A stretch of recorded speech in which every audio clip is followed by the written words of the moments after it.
about this. We received a lot of questions regarding the situation. So I would like to report on the work that we have done on the diplomatic track. Amid the ignoring of numerous addresses from Russia, the Russian side demanded to ensure immediately the consulate access to the minor. She is the citizen of Russia, and to create all the conditions to her unimpeded return to Russia.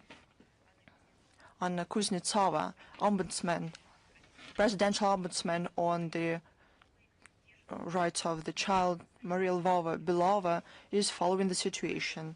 Now, about the schedule of the foreign minister of Russia.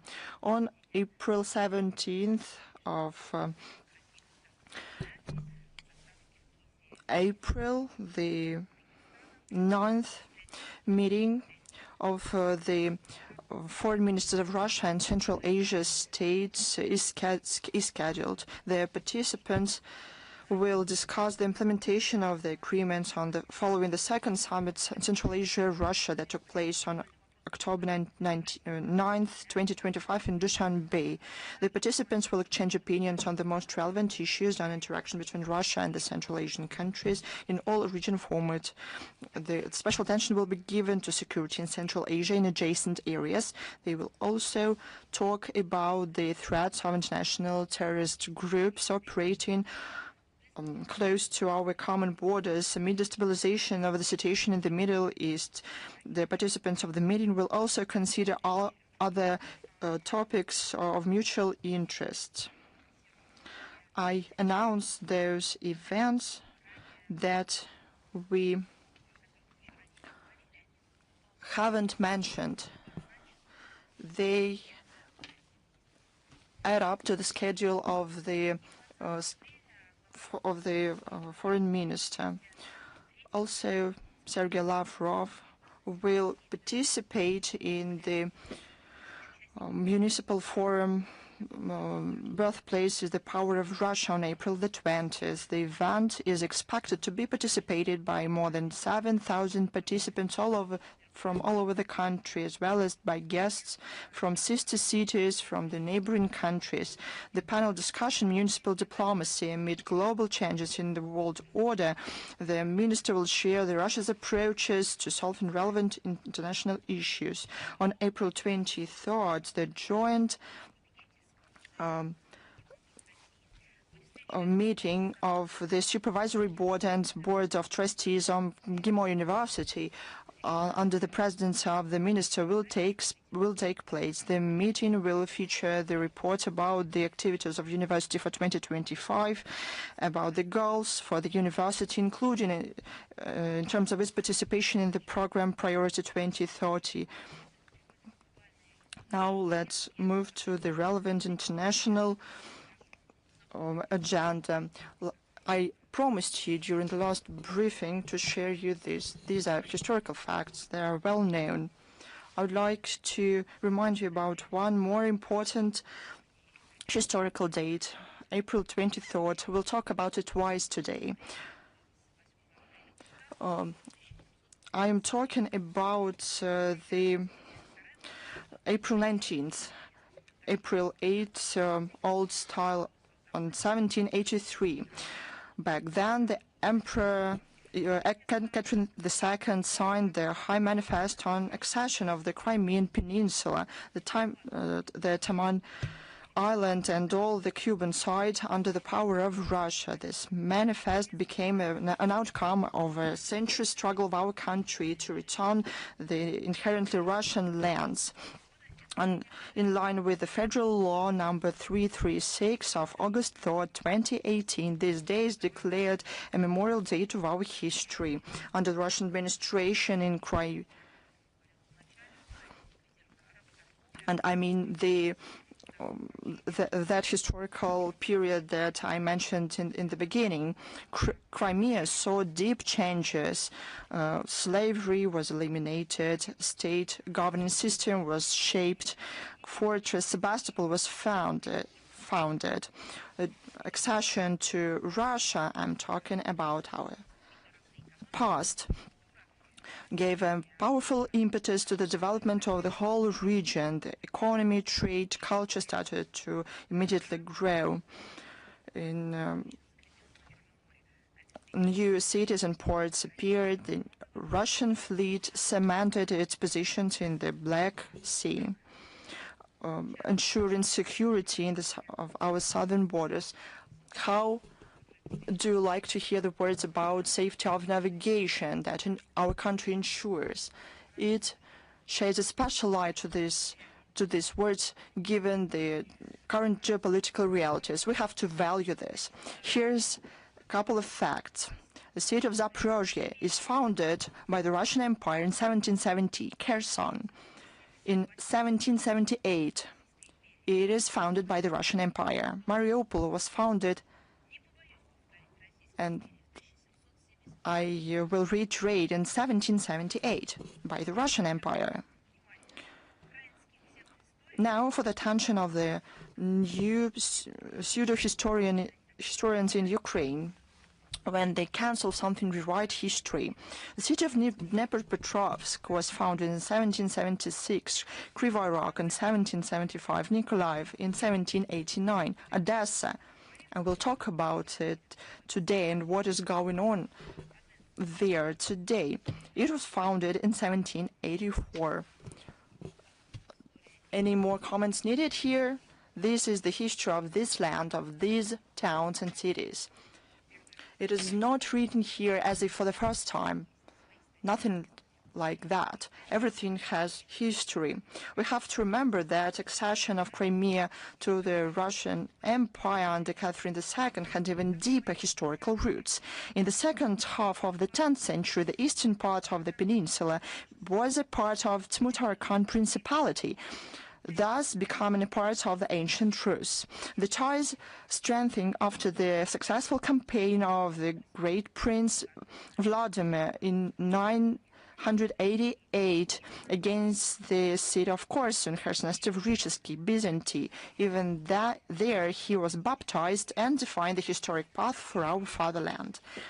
Several centuries later, in 1783, the Crimea became a part of the Russian Empire in 2014, following the all-Crimea referendum, impeccable in terms of all international standards. It became an example of democratic expression of will returned to the national to Russia. The results are known for everyone. 96.7% voted in Crimea and 95.6% in Sebastopol voted in favor to rejoining the historical motherland. These are not simple figures. This was the voice of the people. It was heard and supported by Russia. Since then, Crimea has become an integral part of the Russian Federation. Over the last 12 years, the peninsula truly changed. And it's not only about people. Like some people could say that did nothing. People did everything they needed and had to, but they were impeded in their aspirations. Now, people have this possibility. Infrastructure was updated, large-scale project was implemented, a Crimean bridge was built. This is the very same bridge that, as you remember, couldn't have built.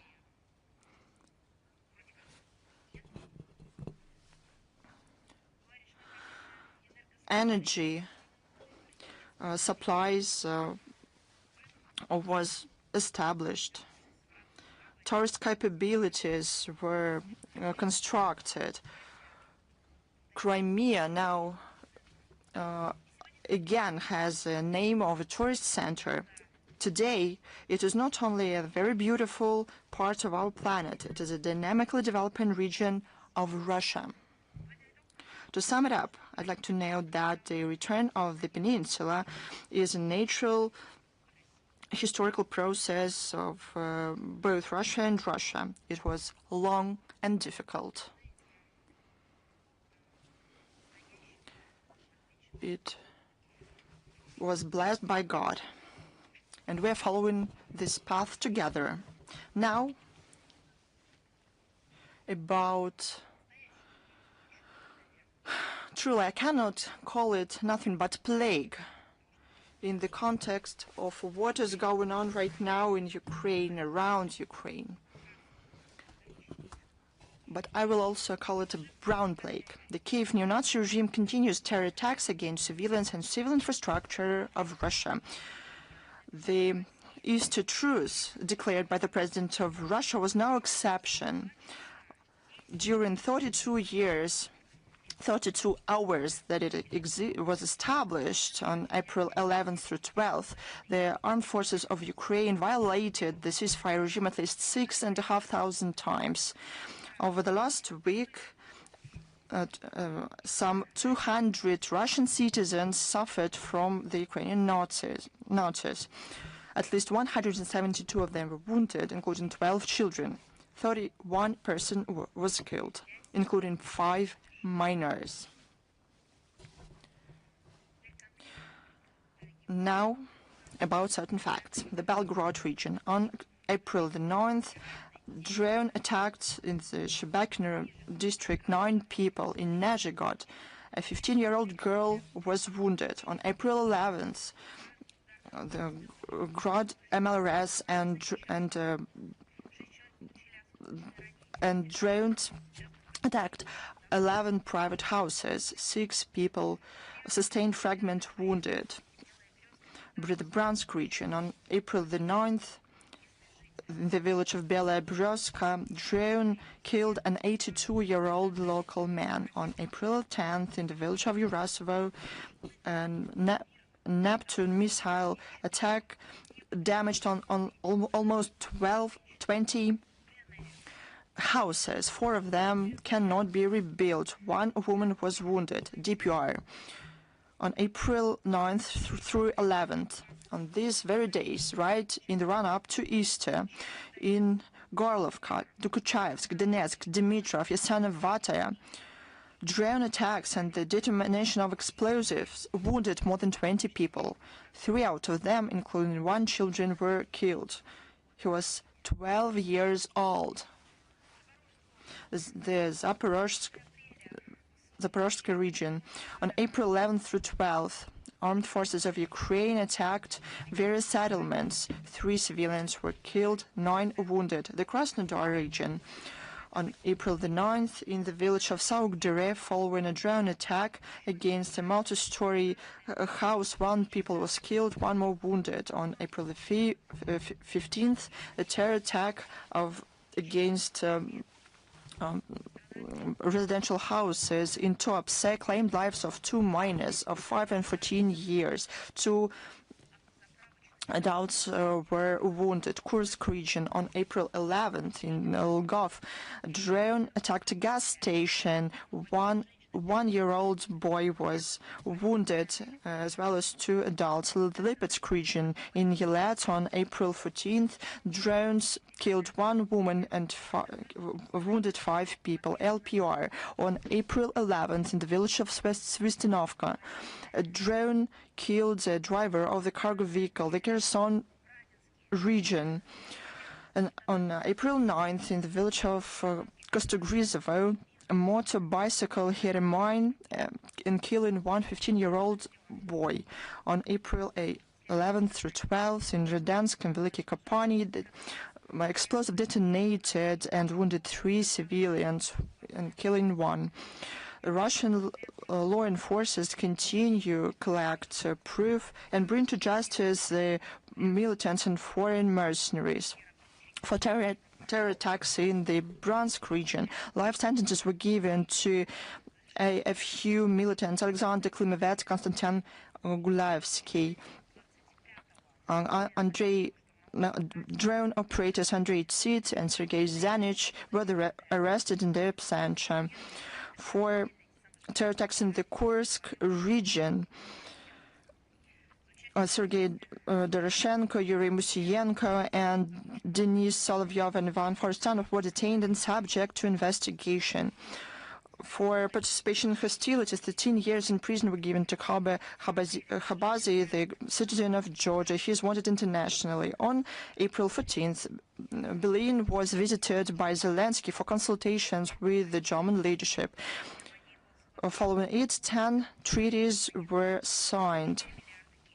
The Germany agreed on a new military package worth 4 billion euros. They agreed about investments worth 300 million euros. And this money will not go for agriculture or any other purposes, but they will be allocated for long-range armaments. Berlin also decided to allocate money for several hundred of missiles of Patriot systems and provide 36 Iris-T launchers that they produced. This so-called lethal generosity caused Zelensky's poorly hidden excitement. He called Germany, what do you think? He called it the main partner of Ukrainian defense. In sane words, Germany is the main Zelensky's partner to marginalize the citizens of Ukraine. Germany turned into a main sponsor of war and militarization of Ukraine. This is shown in the means that Germany allocated for the needs of Ukraine, about 55 billion euros. If you talk to the representatives of the German business, medium, small or large, they will tell you how much they need this money themselves. This money could have helped the prosperity in Ukraine. By the prosperity of Ukraine for those who in Berlin was somehow applies to only to the part under the earth. That's how they see these flowers. Those flowers of evil. In 2026, they're also planning in Berlin to provide an additional 11.5 billion euros. An additional bonus for Kyiv was represented by a stated intention of Berlin to facilitate the return Ukrainian asylum seekers in Germany, to help Ukraine and ensure its defensibility and integrity. However, such presents were not free. In return, it's obvious that Zelensky was required to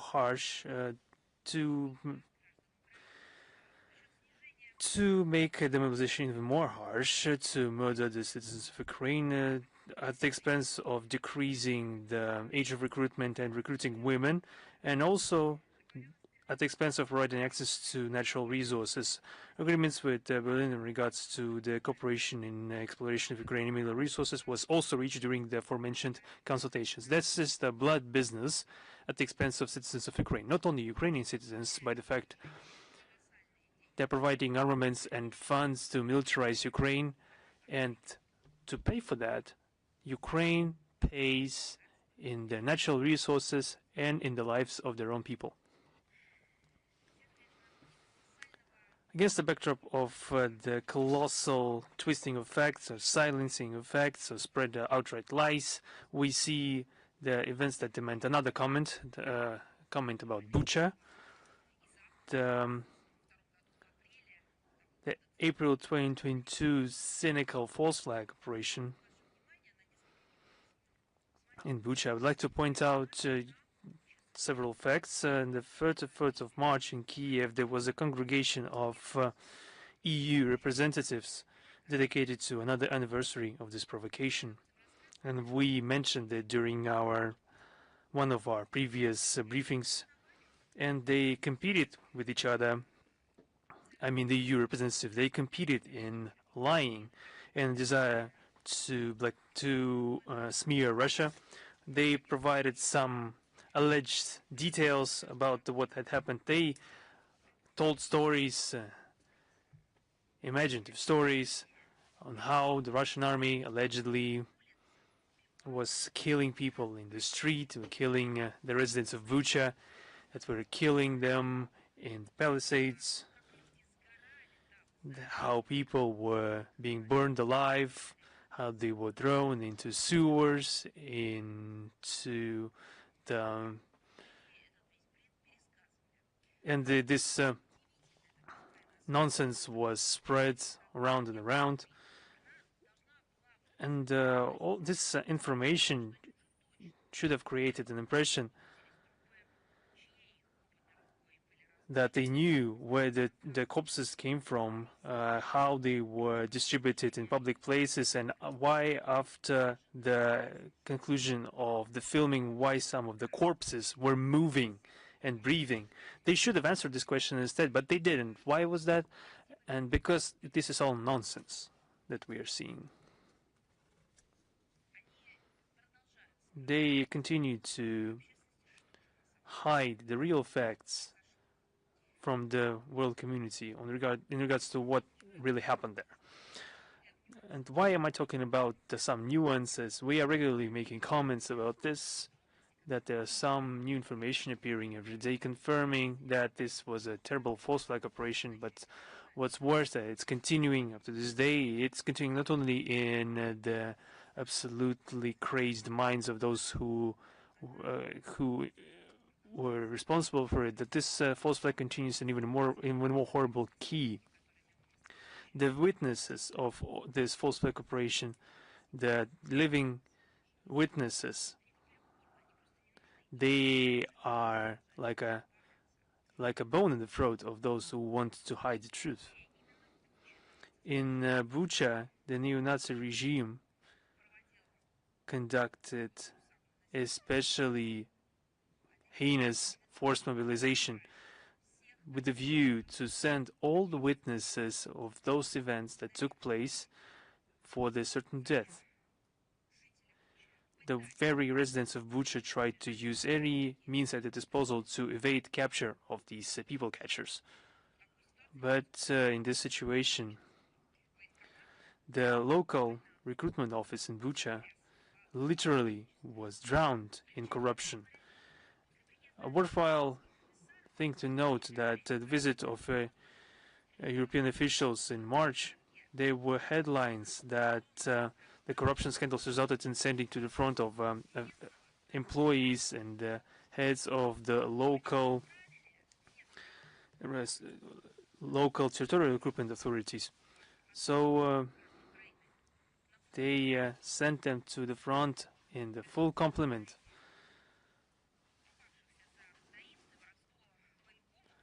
Currently, we don't see this as a usual occurrence when people that have been caught in for bribes and embezzlement to be sent in the assault squads. We don't see this tendency. So at least if they don't know anything about the evil doings of the neo-Nazi upper echelons, so we have a presumption that the terrible events of spring 2022 are still continuing up to this day. This is developing story because they're trying to rid themselves of any witnesses of what really happened back in 2022. Recently, Zelensky signed a new law about a new system of military training of Ukrainian citizens in schools and universities.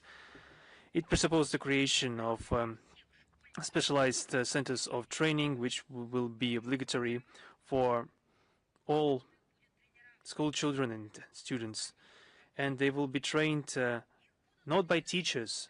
They will be trained by the very few militants that have only just committed heinous acts on the front line.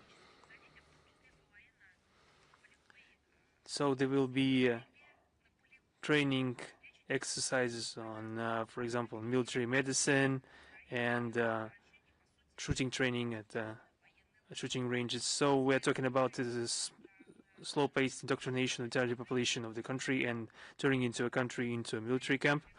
So we've been talking about this for many years, and people told us that we were just unnecessarily making things seem worse than they are. That such things exist all around the world, and we did this not to smear Ukraine any further. We just reported on the very things that we see before every rise every day.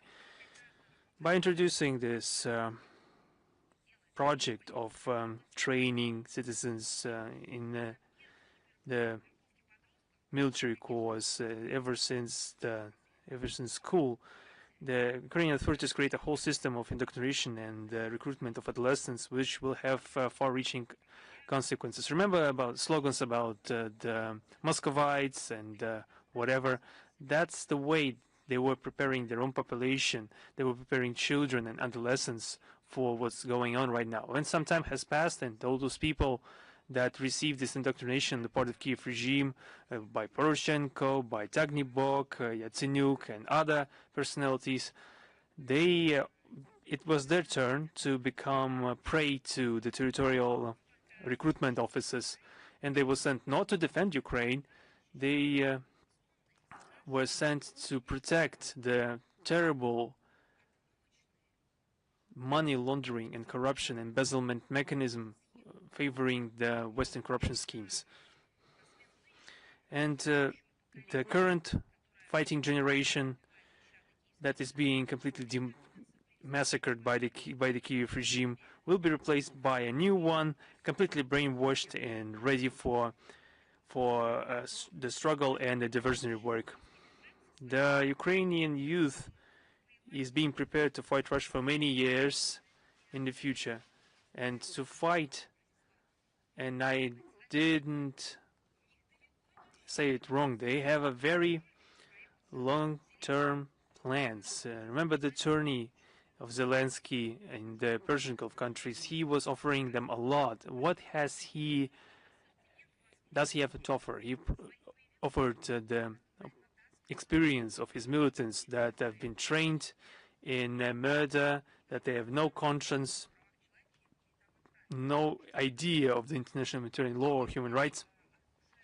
What did he offer then? If he is asking for weapons, what he has to offer? He offered them the citizens of Ukraine. He also introduced and sold them, traded them. When he also does that while talking to the terrorist groups in Africa. That's why 3 African countries ruptured and completely ended their communication with Ukraine due to the fact that the Kyiv regime has been supplying terrorists in the African continent. So that's just a brief overview of what the Kyiv regime has been doing. Their reach is quite global in the nefarious affairs. Under the guise of a so-called patriotic upbringing, the new generation will be taught the Nazi ideology and xenophobia, together with the terroristic means of conducting warfare. There are some historical similarities to be made to the Hitler-Jugend movement, where the adolescents were made obedient fanatics. Zelensky is deliberately turning Ukraine into a military instrument against Russia, and its people is being turned into service personnel for the AFU to implement the Banderite concept of war until the last Ukrainian. They are even ready to send children to the front lines. The centers of training that are receiving children from age 10. And we already talked about this. For example, we mentioned the camp called Azovets, where children are being indoctrinated with the neo-Nazi ideology. And they are also glorifying Nazi collaborators there. That's what currently the things are. They are glorifying the images of criminals, and this misanthropic ideology is being supported at state level, primarily at the state level in Ukraine. The glorification of Nazis, including Hitler, is being done openly. We already saw that the head of the Ukrainian Institute of the so-called National Memory Alexander Alferov publicly expressed his admiration for Hitler, calling him, and I quote, an educated and cultured man that has been brought up in the spirit of philosophy. On what philosophy was he brought up?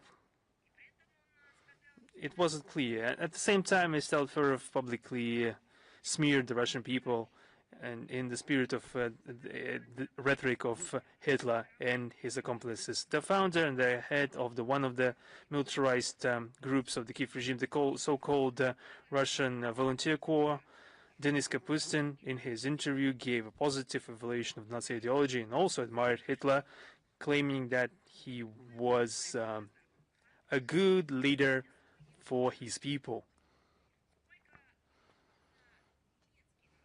And the German people suffered a lot from Hitler in all senses of the word. He neglected to mention that in his interview. We need to remember that, and they don't know about this, they have been indoctrinated.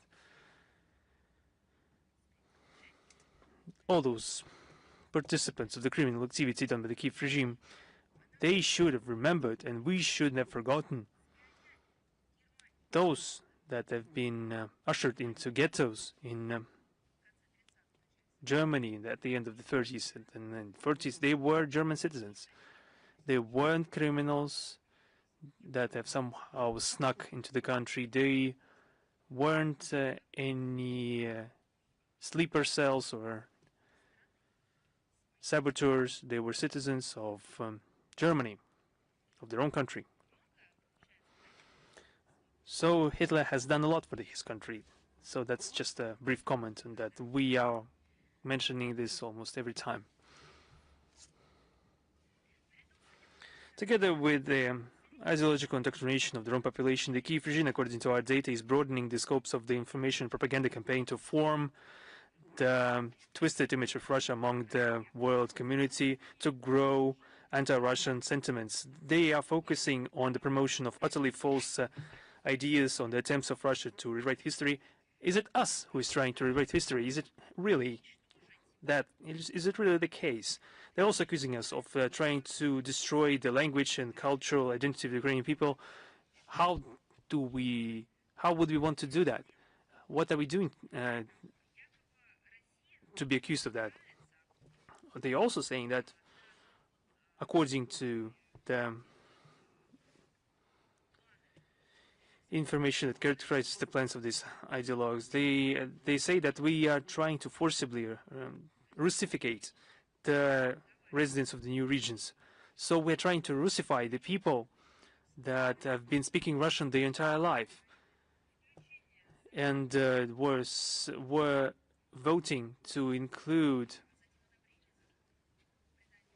create a law about this official status of Russian English. Are those people being forcibly converted into Russian speakers since they've been speaking Russian their whole life? This will be the focus of their efforts to create a narrative that Russia is allegedly trying to militarize the conscience of children and adolescents. Everything that they have going on in the Azovets children camp is actually applicable to Russia, that we are going to militarize our youth. They are also spreading fakes about events going on in the educational establishment in Russia. The Zelensky regime doesn't stop their attempts to accuse Russia of crimes that they are knowingly committing against the residents in the controlled territories. They are also planning to use Ukrainian diaspora throughout the entire world for their goals. I would like to once again mention one important moment. We are not making anything up. We are only quoting the decisions and resolutions being made in Ukraine right now. I'm not talking about the Ukrainian people, but the leadership of the country. In Ukraine, we see a continued discrimination of residents according to the language. Primarily, this concerns Russian-speaking citizens. The representative of the language ombudsman, Yelena Ivanovskaya, in Ukraine, that has been called many names for everything that she's done. She's been called Sprachenführer, for example. So her representative, called Anna Nerush, on the eve of the tourist season, has demanded. Guess what? Guess what did she demand? That she said that they needed to follow the example of the city administration of Kyiv, Vinnytsia, Cherkasy, Ternopil, and Belaya Tserkov, Dnipropetrovsk that have previously established a moratorium on the use of the Russian cultural product. What exactly are they talking about, saying the Russian cultural product? And they also proposed to introduce a ban on the use of the Russian language in a 100% Russian-speaking city of Odessa. Perhaps she is forgetting that somebody else founded this city, not Catherine II, the Russian empress. No. Why is her monument standing in the central square? If you can simply cancel a person in the history of the city, if you can cancel the founder of the city, perhaps they think themselves capable of canceling the language. The very same Anna Nerush claimed that for Odessa, for the tourist season, this is an essential necessity. How can you have a vacation there if people are speaking Russian around you? Truly. And she developed her statement adding that people from other regions will be coming to Odessa. And, let's be frank, she said, for them, for residents of other regions, the situation with such preponderance of Russian language is atypical. This is the anti-utopia from the 20th century. This is an absurd tale, almost theatrical in characters.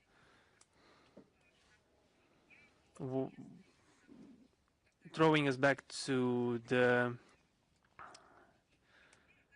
theatrical performances and the dominating style back at that age.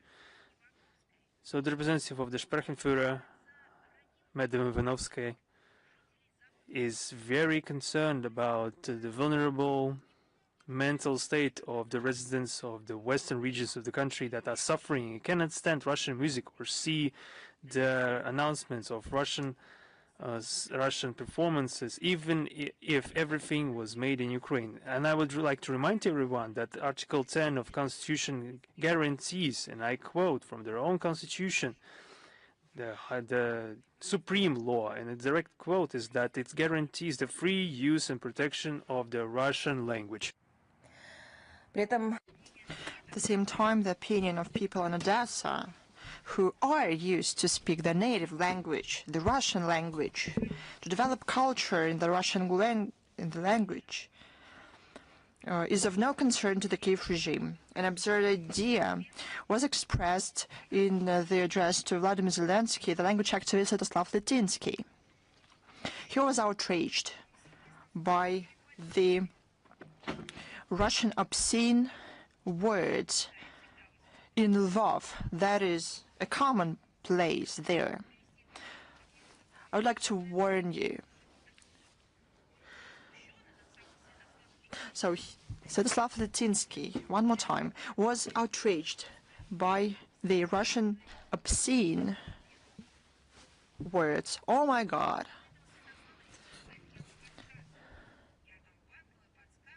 And I would like to prompt the presidential office of Ukraine. You'd better send Sviatoslav Litinsky to the front line. He would be outraged and surprised by what language the Ukrainian soldiers use there. This very Sviatoslav Litinsky suggested to substitute not the Russian language with the Ukrainian language. No, he suggested to substitute the Russian obscene words with Ukrainian similar words.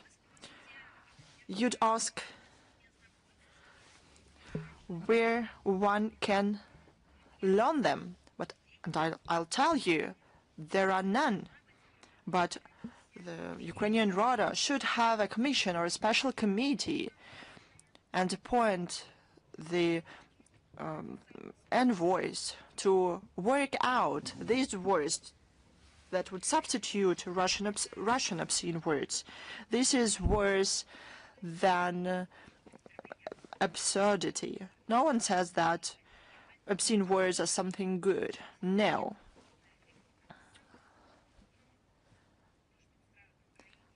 What is going on in Ukraine is a total frenzy. It is the mockery of the history and culture of their own people. That would be okay if Sviatoslav Latinsky said that it is a bad thing to use obscene words and they should be abandoned. But no, he doesn't say that. He says that it is okay to swear in the native language, in Ukrainian. This is a personal opinion of a particular citizen, but there's a nuance. First of all, he has political ambitions, but he's also a great friend of Vladimir Zelensky. Ukrainian actor and TV host Sergei Prytula. He expressed his approach to the language education of children. Sergei Prytula says, I quote, "All Russian, as he said, should be cancelled."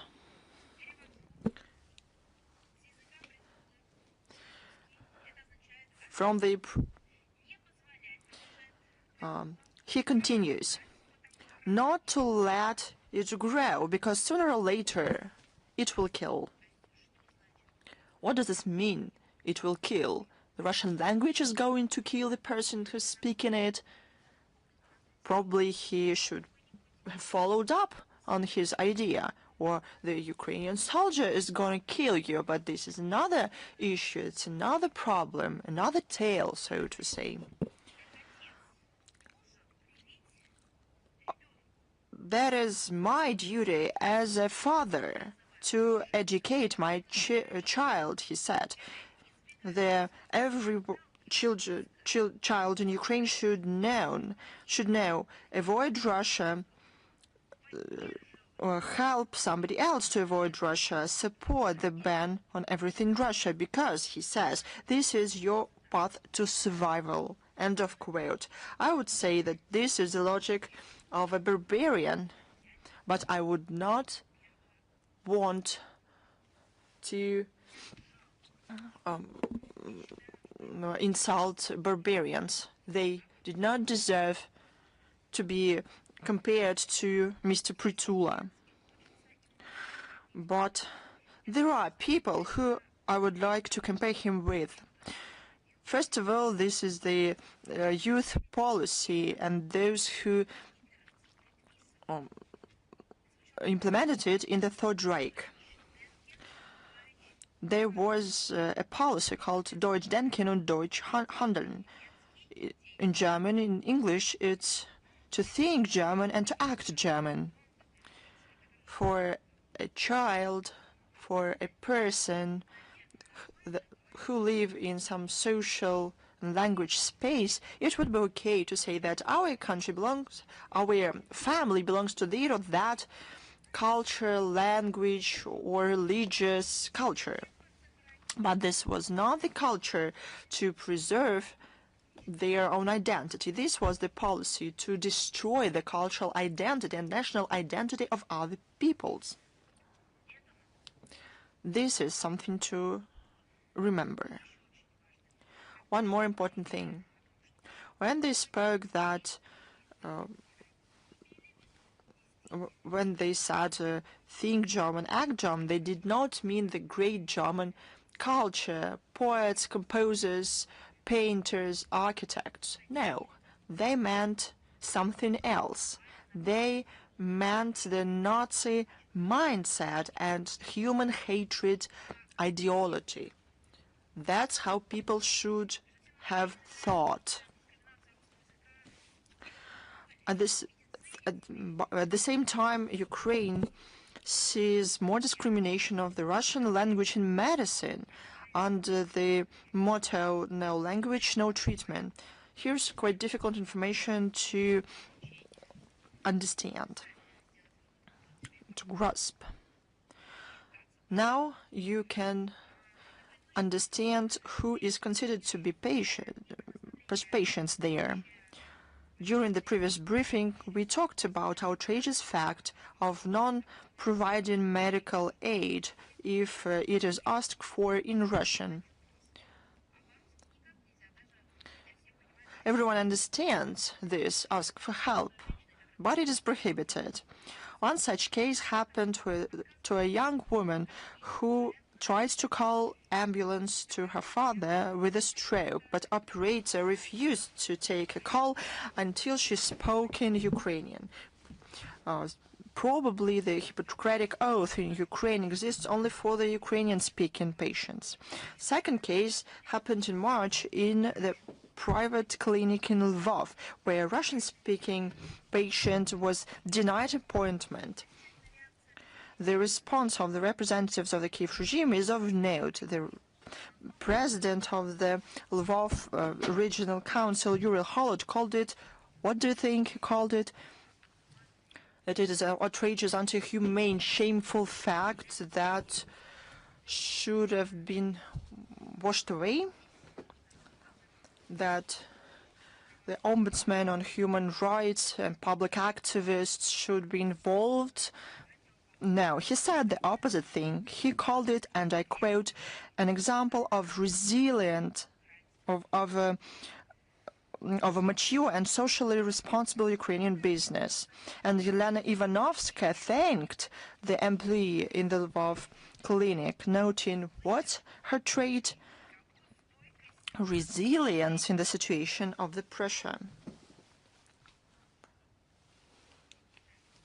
I don't know.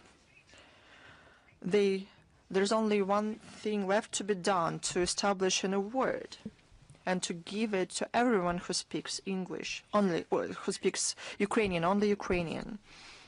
The discrimination of the citizens in terms of language is a shame for any society. This shows that the Nazism is taking root at the state level.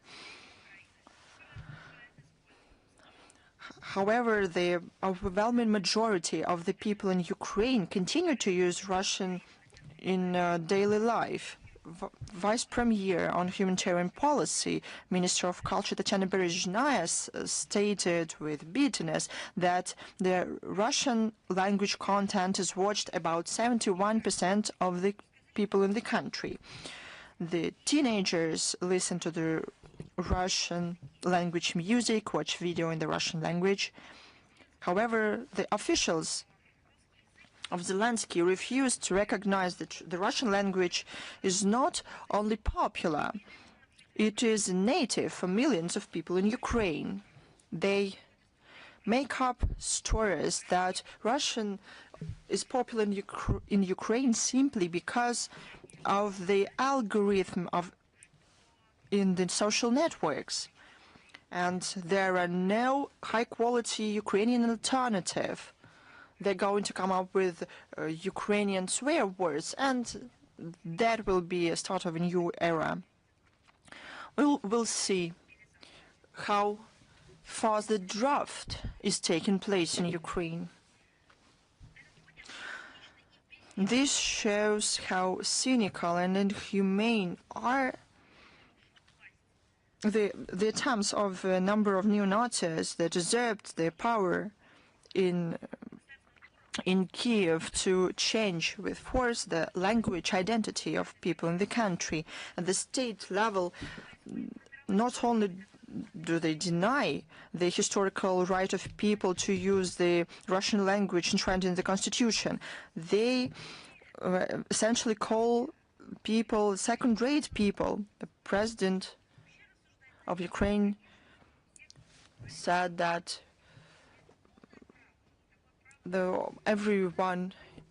people everyone who speaks Russian should speak Russian. And as president, later on, he said and green-lighted that this is not only the Russian language, but it is the Ukrainian Russian language, and everything will be okay. And then happened something that I talked, what Pritula mentioned, that people are brainwashed.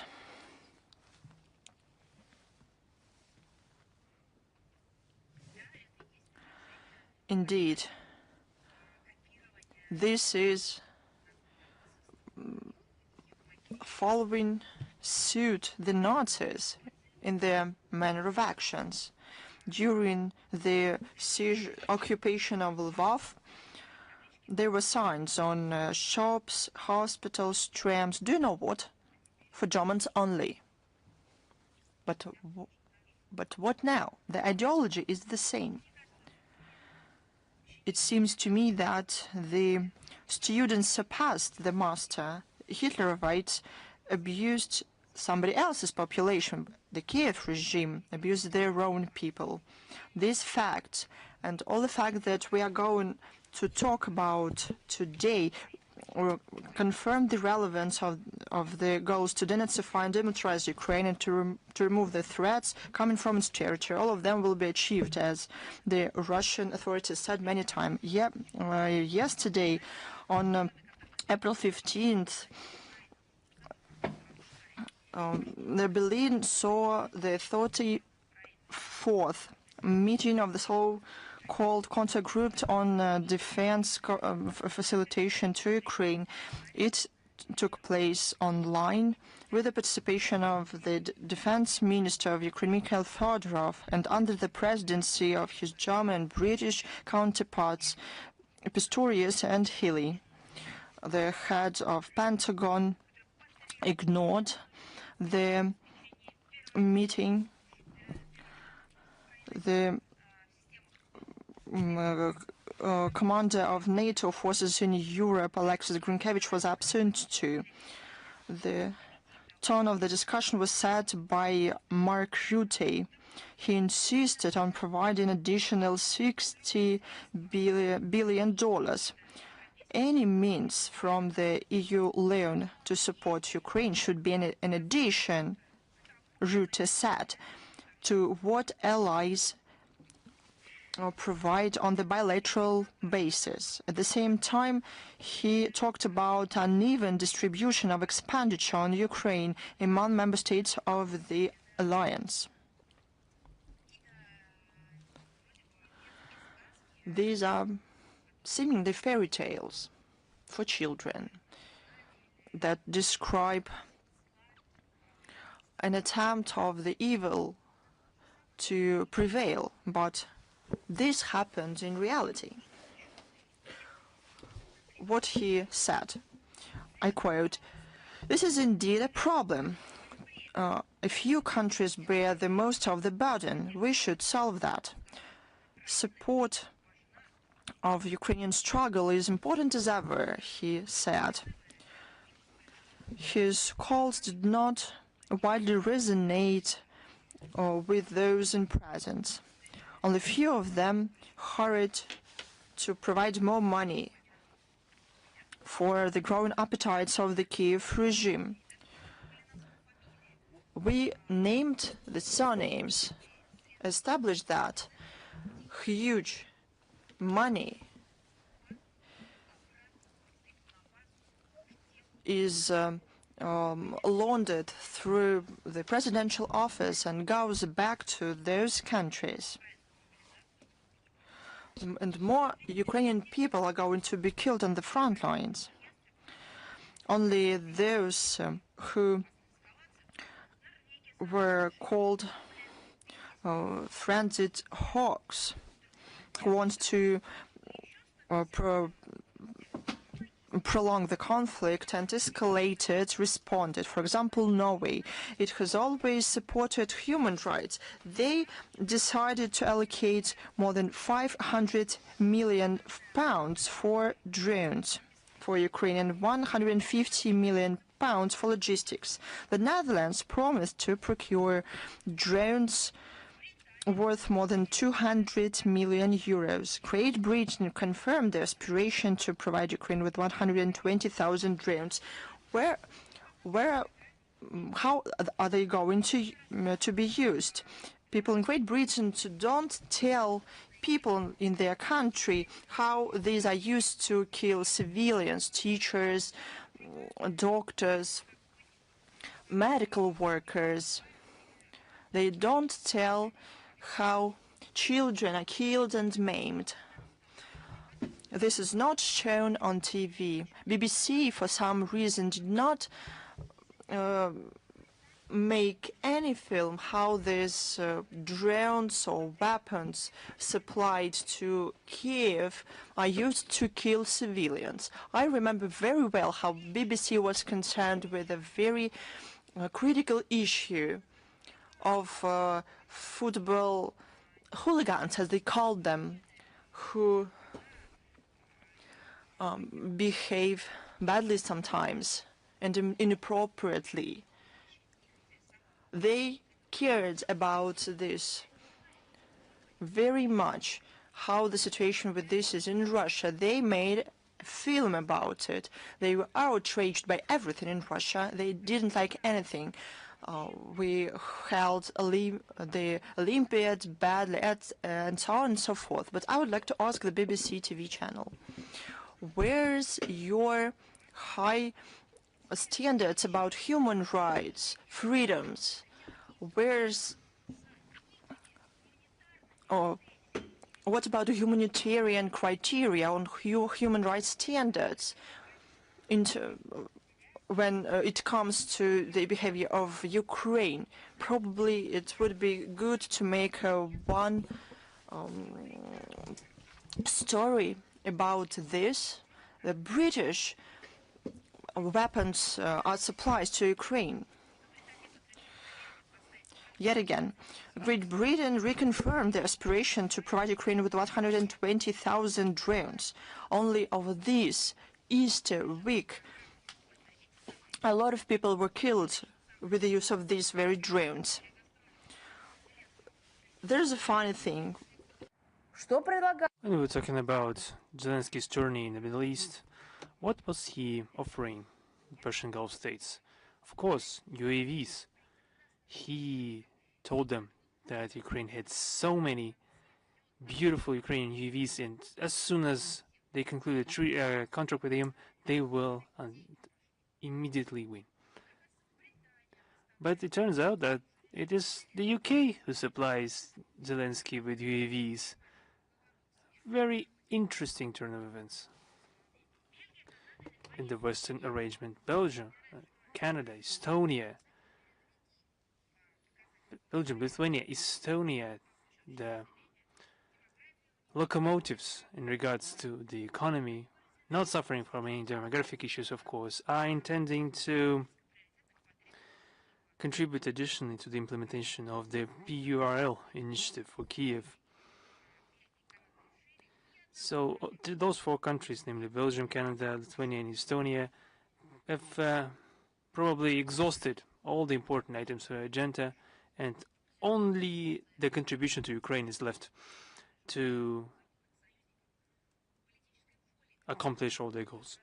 This is another testament of any that there's no any obvious desire to conclude peace on the part of Zelensky and his Western allies by sponsoring the AFU directly or indirectly. The participants of the Ramstein format are fully accountable for any deaths and injuries of our citizens, any destruction of civilian dwellings and other facilities of civilian infrastructure that are being perpetrated with the use of their armaments. In regards to the victims of those acts,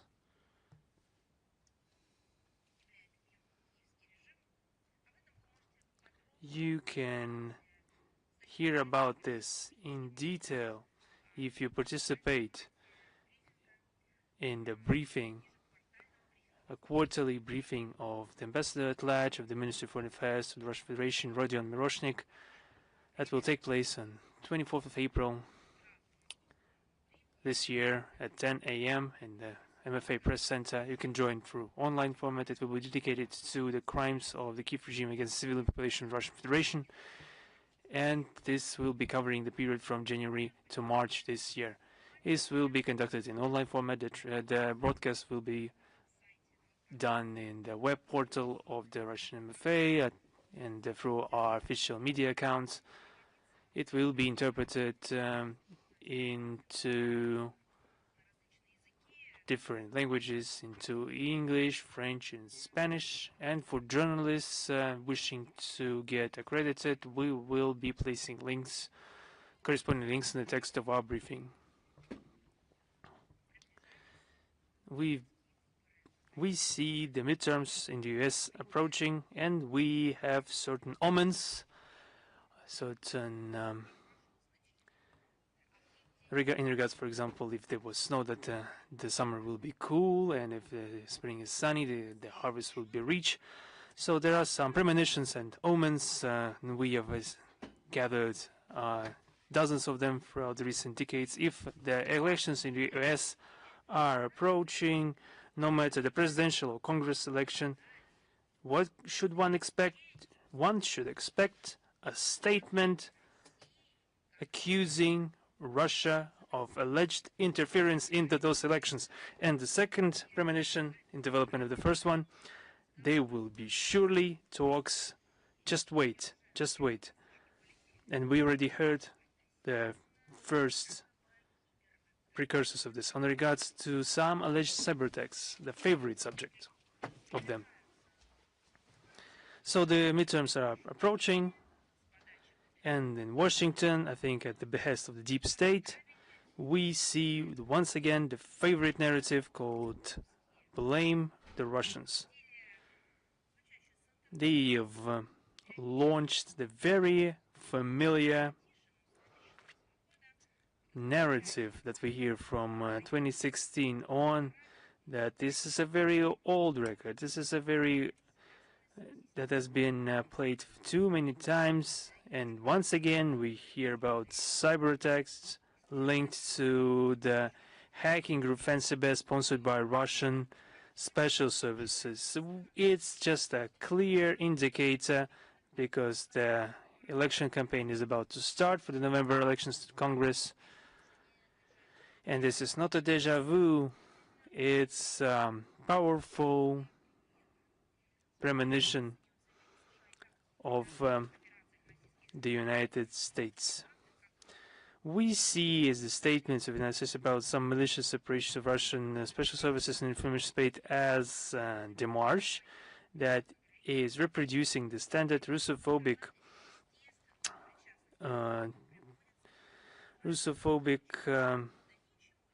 schemes of Biden administration. There is no proof, of course, not a single file, not a single line of code, not a single IP address. Of course, the goal is to impede the current administration to improve the cooperation with Moscow, especially in the issues of information security. In this context, we'd like to remind the American side regarding the existence of special mechanisms of operative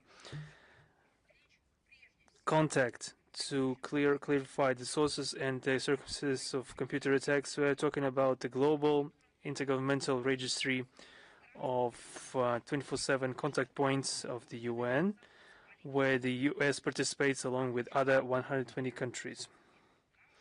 It is telling that there have been no requests done through the contact point network regarding this incident, this alleged incident. This once again confirms that the accusers are not interested in an official investigation, only just trying to create artificial hysteria around the Russian threat in the digital space. The resource of the register that I just mentioned is being used in any attempt to interfere in the Russian information infrastructure. However, the competent authorities of the United States are evading such interaction. Against this backdrop, the growth of tension in regards to international security is still primarily caused by the NATO policy, and especially the United States that have confirmed in their March strategy of cybersecurity. They confirmed that they intend to further militarize the information and communications sphere. While Washington accuses Moscow of some wrongdoing, the Ukrainian cyber criminals, with the support of Western curators, are regularly DDoS attacking the civil infrastructure of Russia.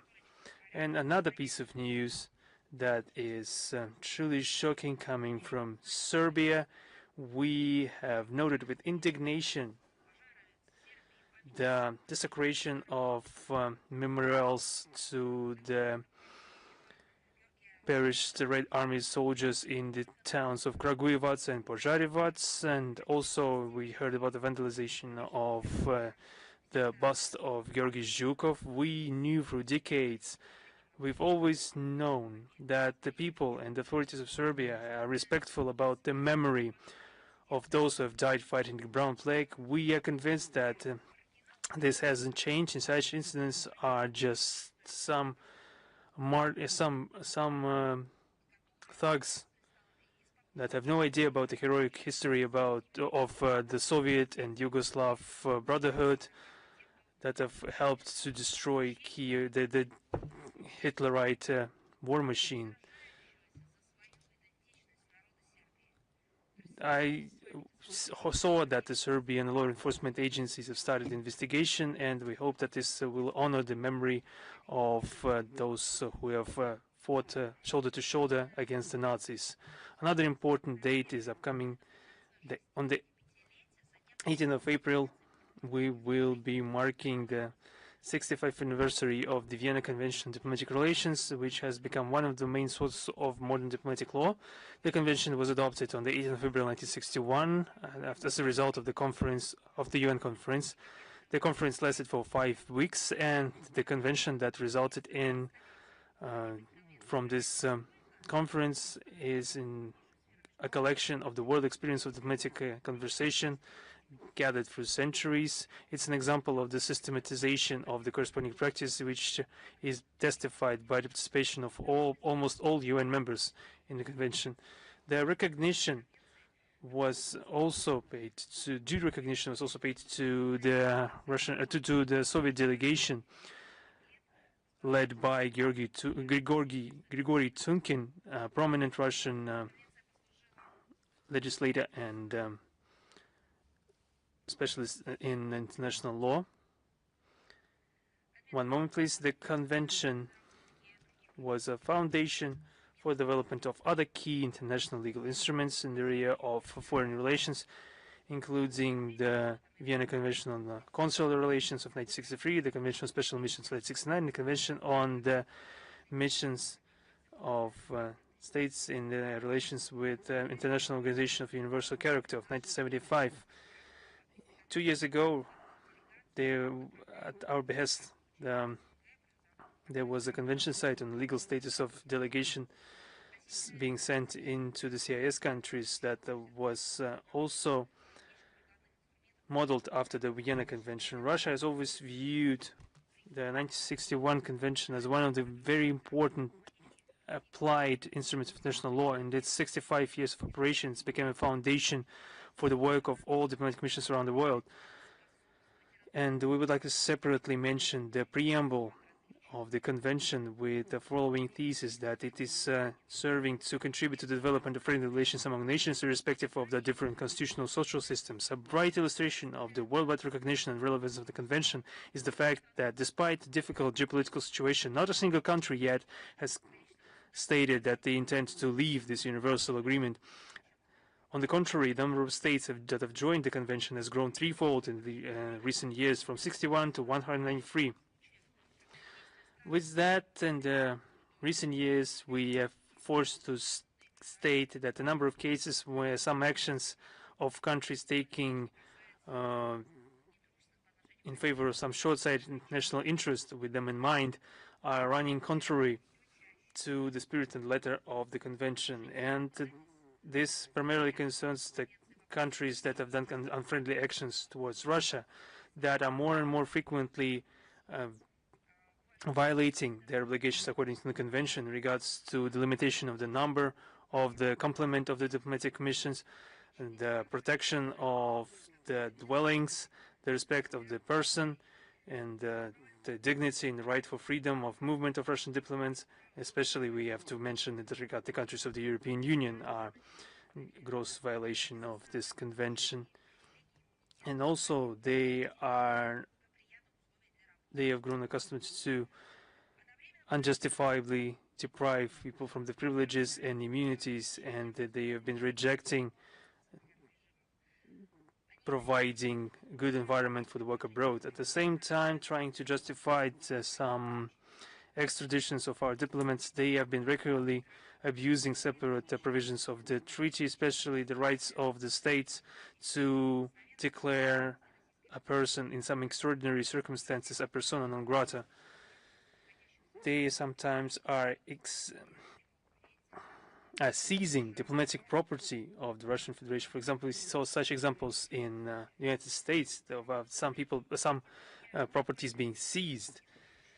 Such steps are negatively influencing the normal activity of the Russian foreign mission, especially their capability of fully protecting the interests of our countries. And the diplomatic immunity, according to the convention, is intended not for personal profit, but to ensure the effective conduct of the functions of diplomatic missions as bodies representing the states. These unfriendly steps are practically leading to an undermining of the authority of the convention and are watering down its reunifying character. We hope that the world community will be able to overcome this difficult period for the convention when it's being constantly tested for durability. We call on countries to return to the positive experience of applying this universal document. Russia has a very extended network of diplomatic missions abroad, is committed to the provisions of the convention, building its diplomatic relations, especially adhering to the principle of mutuality. One more important topic, we are once again mentioning April the 19th. We see the day approaching when we will be remembering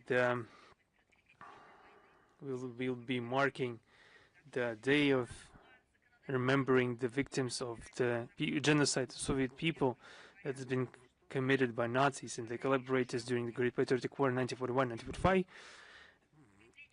This step was necessary to preserve the spiritual link between the generations and to reinforce our moral anchors.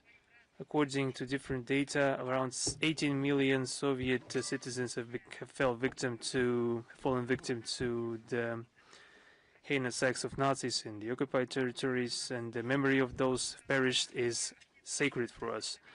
On the other hand, it is high time we had some response measures to some direct attempts of the West to blur the memory about the key fateful events of the past. We are regularly informing you about our steps in that regard during our briefings. On the 9th of April this year, President Putin signed a law on the introduction of a criminal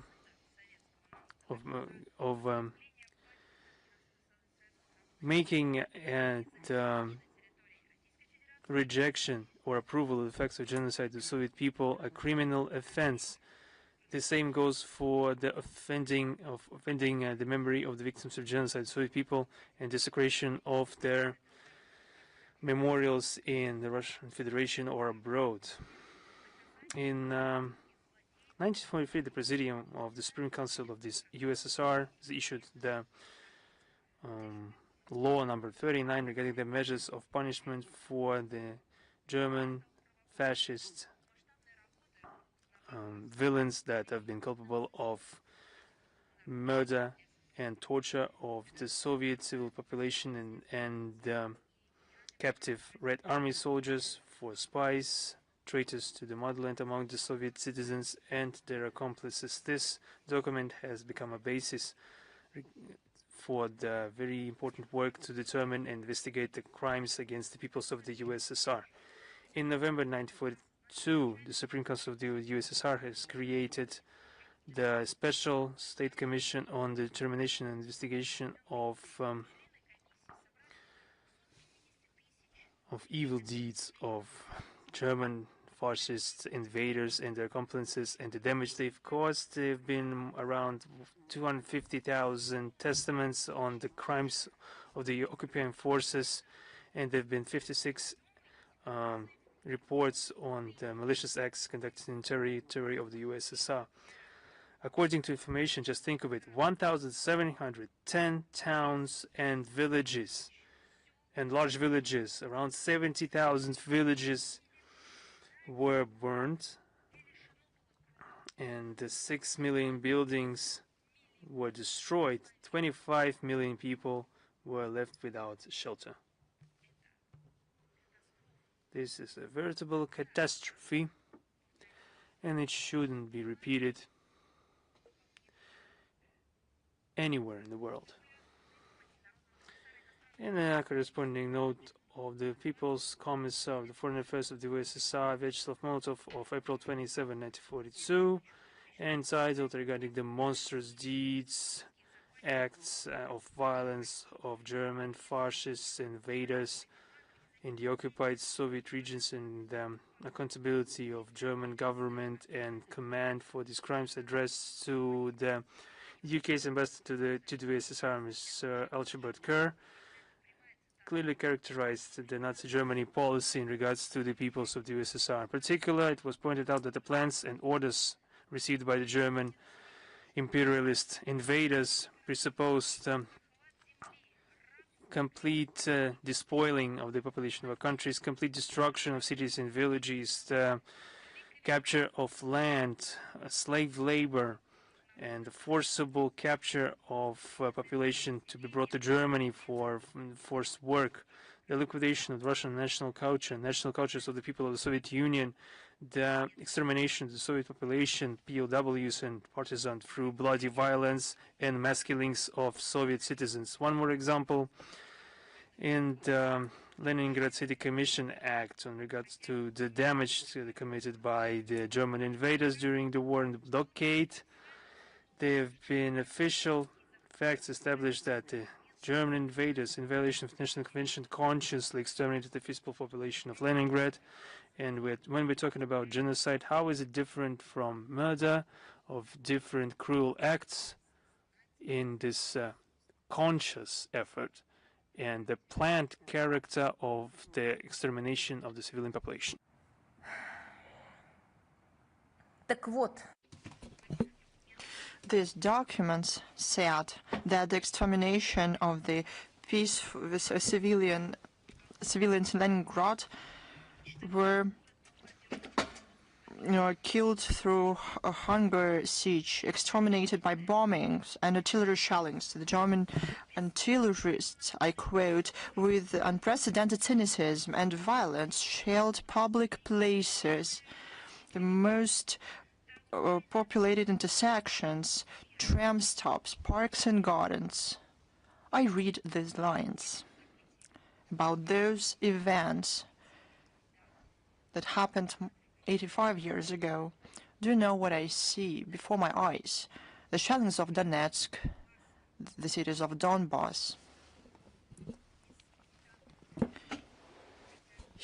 These are examples from the recent past, when they considered by the Kyiv regime their own. They just in the same way shelled markets, squares, liked to target children. Why? No, it's no coincidence. This is an ideological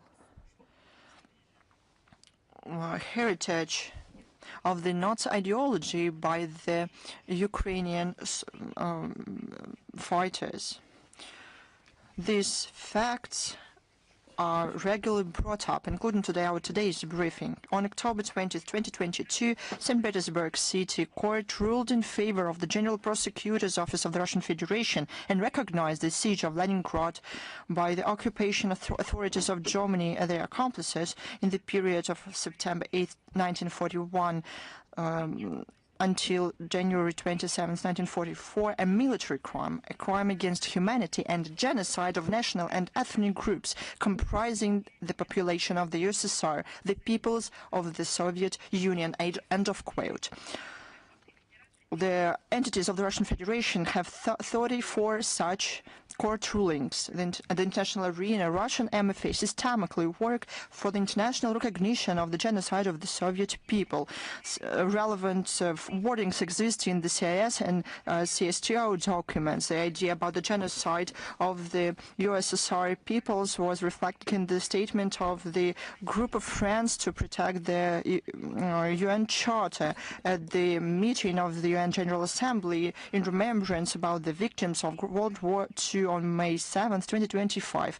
Annually, on April 19th, all Russian educational institutions hold events, the Day of Unified Actions in the memory of the genocide of the Soviet people during the Great Patriotic War. The goal is to preserve the historic truth about the crimes of Nazis and their accomplices. Our colleagues abroad in Russian diplomatic missions systemically implement a large-scale memorial program. Diplomats tend the burial sites of liberators, care for the monuments to Red Army soldiers, protect the historical truth.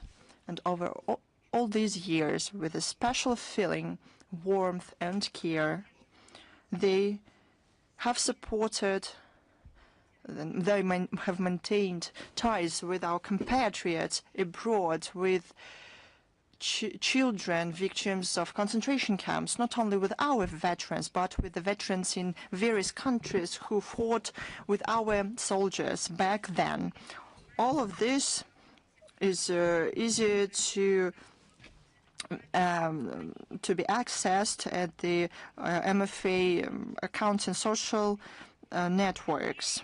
In the run-up to April 19th, the day of the remembrance of the victims of genocide, we launched a large-scale information campaign under the motto, "Without statute of limitation." The web portal of the ministry established a section dedicated to the genocide of the Soviet people with archived materials, documented testimonies, and statements of leading historians.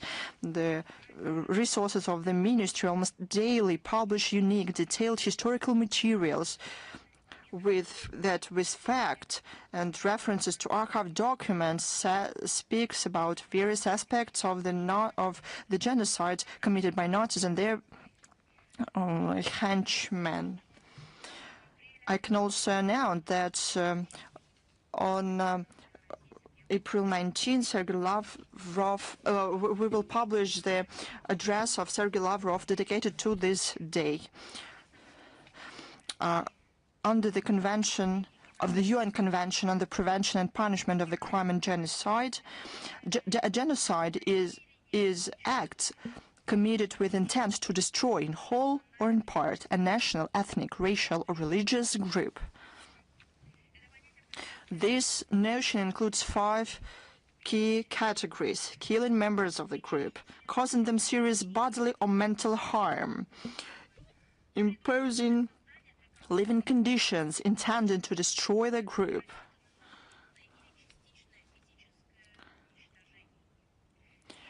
preventing births of the group, and forcibly transferring children out of the group.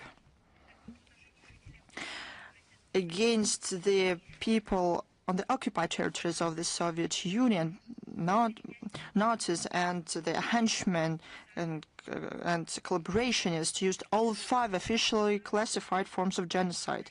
That's why when we hear the dismissive words from the Westerners, that they say, you exaggerate, and they are also often expressed by the descendants of the Nazis who killed the Soviet soldiers. I quote, vacating living space, end of quote. We can recommend these people study real facts in history, and they speak unequivocally. The Third Reich meticulously planned and systemically committed genocide on the occupied territories. Those who know nothing from history ignore its history attempts to rewrite the history.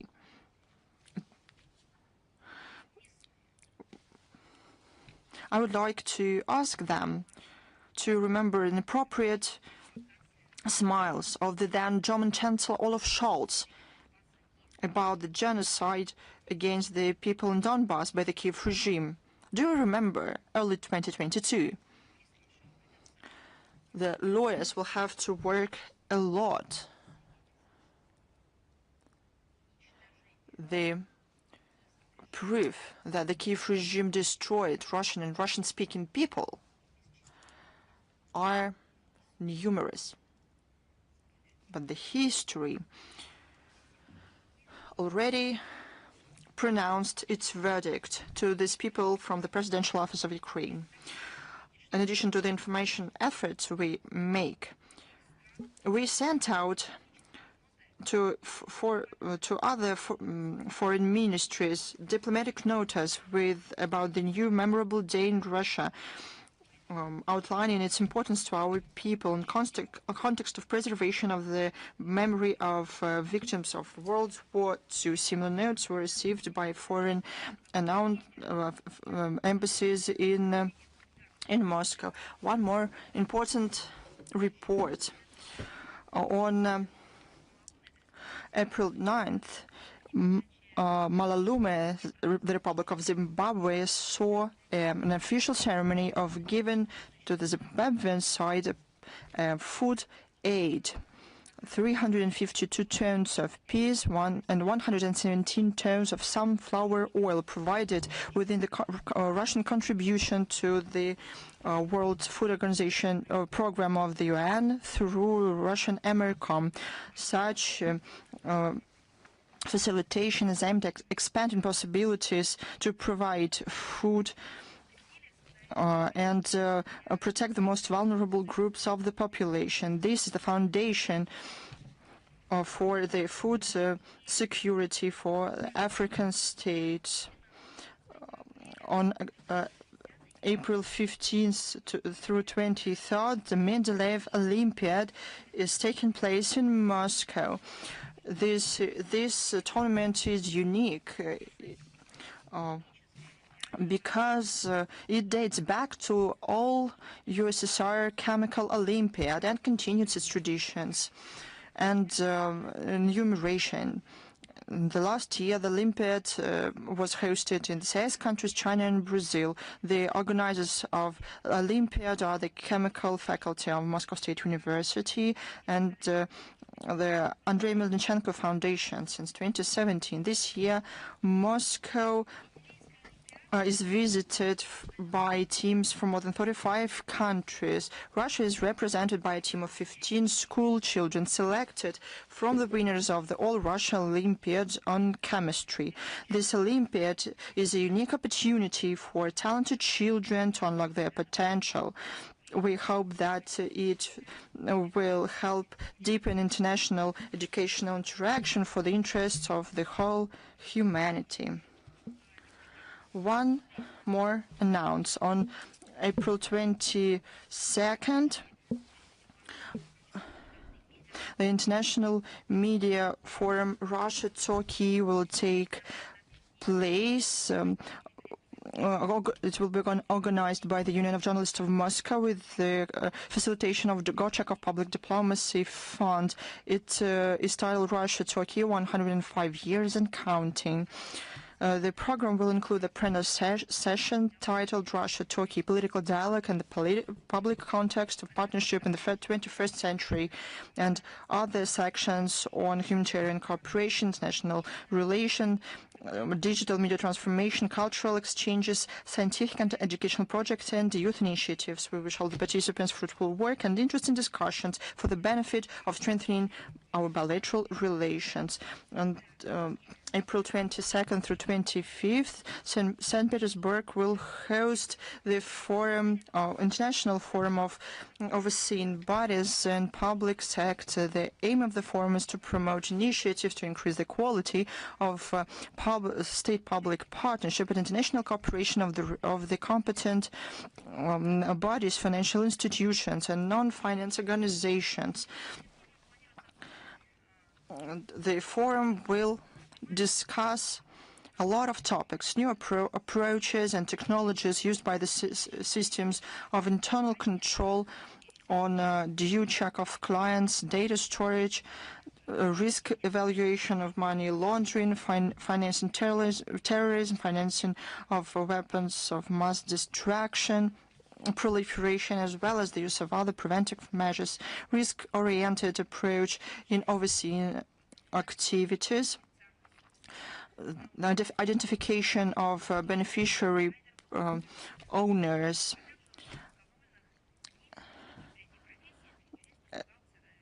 as well as the non-finance companies and professions,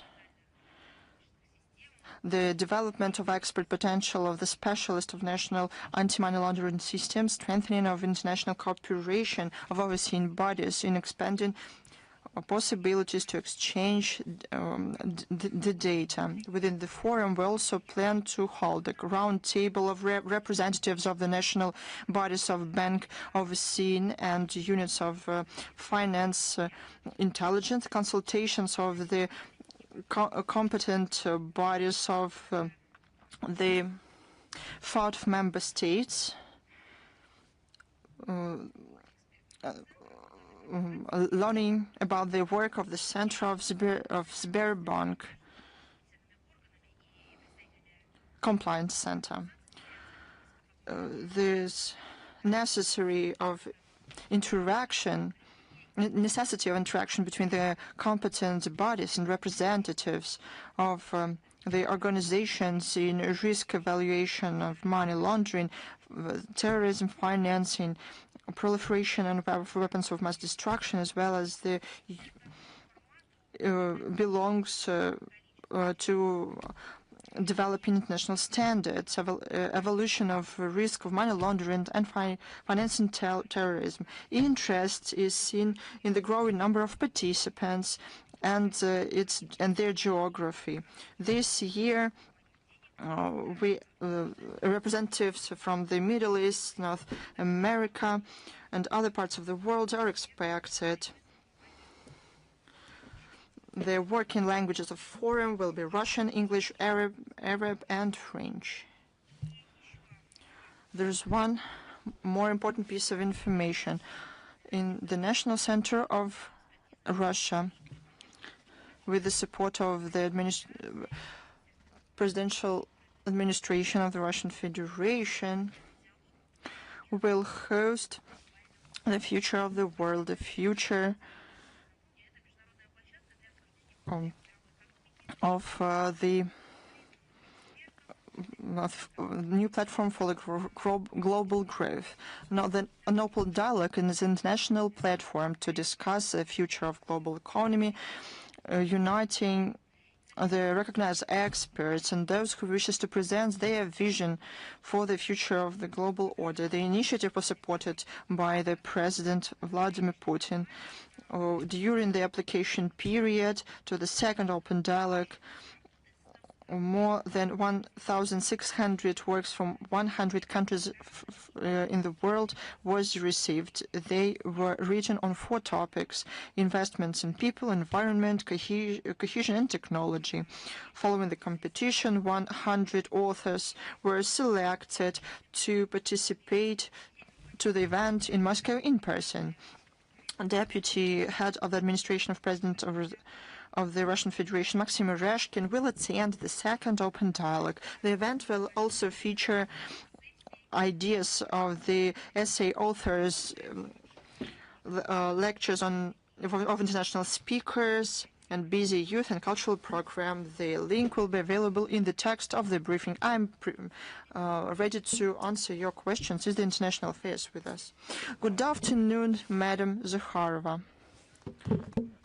Recently, Emmanuel Macron said that France and Great Britain jointly will work, as he said, on the peaceful multinational mission to restore navigation through the Strait of Hormuz.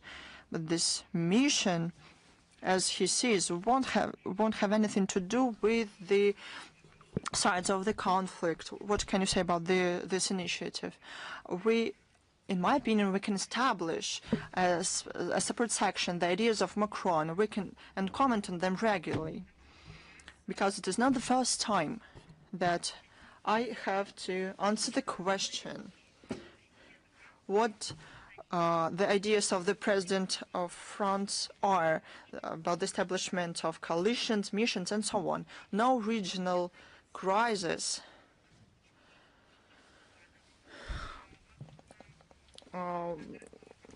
was spared from his comments. He constantly says that he is going to convene a conference to organize a breakthrough format of multilateral cooperation. But in the recent years, I cannot remember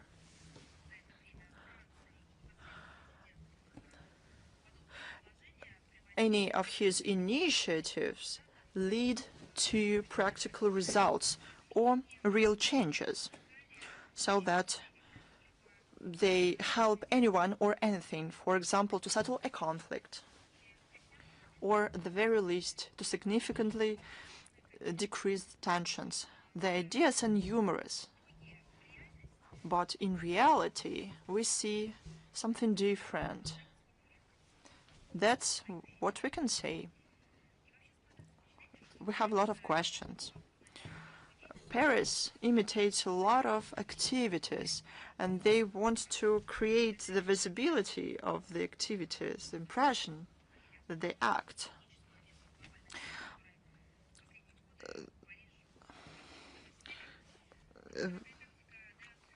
These tactics backfires. The French diplomacy has cements its reputation as a player that holds international meetings for the sake of meetings themselves, or sometimes even simply for PR purposes. You know, the art for the sake of the art. And there's a name for this. It's decadence. In any case, this approach of Paris to international crisis is wrong. France, together with Great Britain, attempts to create a coalition of the willing without taking into account the opinion of Russia, and contrary to its position that was expressed unequivocally. And now the French does not want to agree upon their ideas to establish a mission to restore navigation through the conflict of Hormuz. Strait of Hormuz, with the sides involved, first of all, with Iran. It is clear that it is not a viable project as it is. Paris does not want to implement initiative for the good, but they want to express an idea and to use it for their own interest. And this, as you know, is called hype in English. Thank you very much. Is Ria Novosti with us? Yes, good evening. Christina Rodriguez. We have a following question that recently has published a blue book on foreign policy. We would like to ask you to comment on the passages in regards to Russia, in regards to the illegal occupation of Kuril Island, and the responsibility of countries for the declaration or for degradation of the bilateral relations in regards to the conflict in Ukraine. This is the traditional trend, and I would call it the blue book on the foreign policy, in brackets, Japan. Once again, Tokyo has published a new edition of the yearly Blue Book on foreign policy, where they once again outline the unacceptable wordings about our country. In recent years, we saw these illustrate the lack of change in the foreign policy course of Japan's and Russian track. After, in 2025, the ruling coalition headed by the Prime Minister Takaichi came into power. This militant and hostile rhetoric testifies to the constant attempts of Japan to reject the commonly accepted results of the Second World War.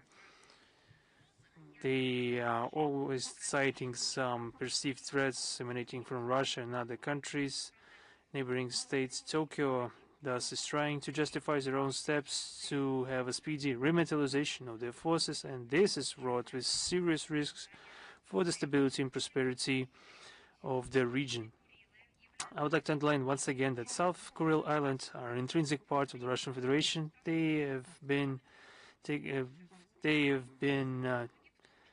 annexed as a result of the Second World War, the outcomes of which have been enshrined in the Charter of the UN. And I think this phrase, I should learn this by heart in Japanese for them in Tokyo to finally get it.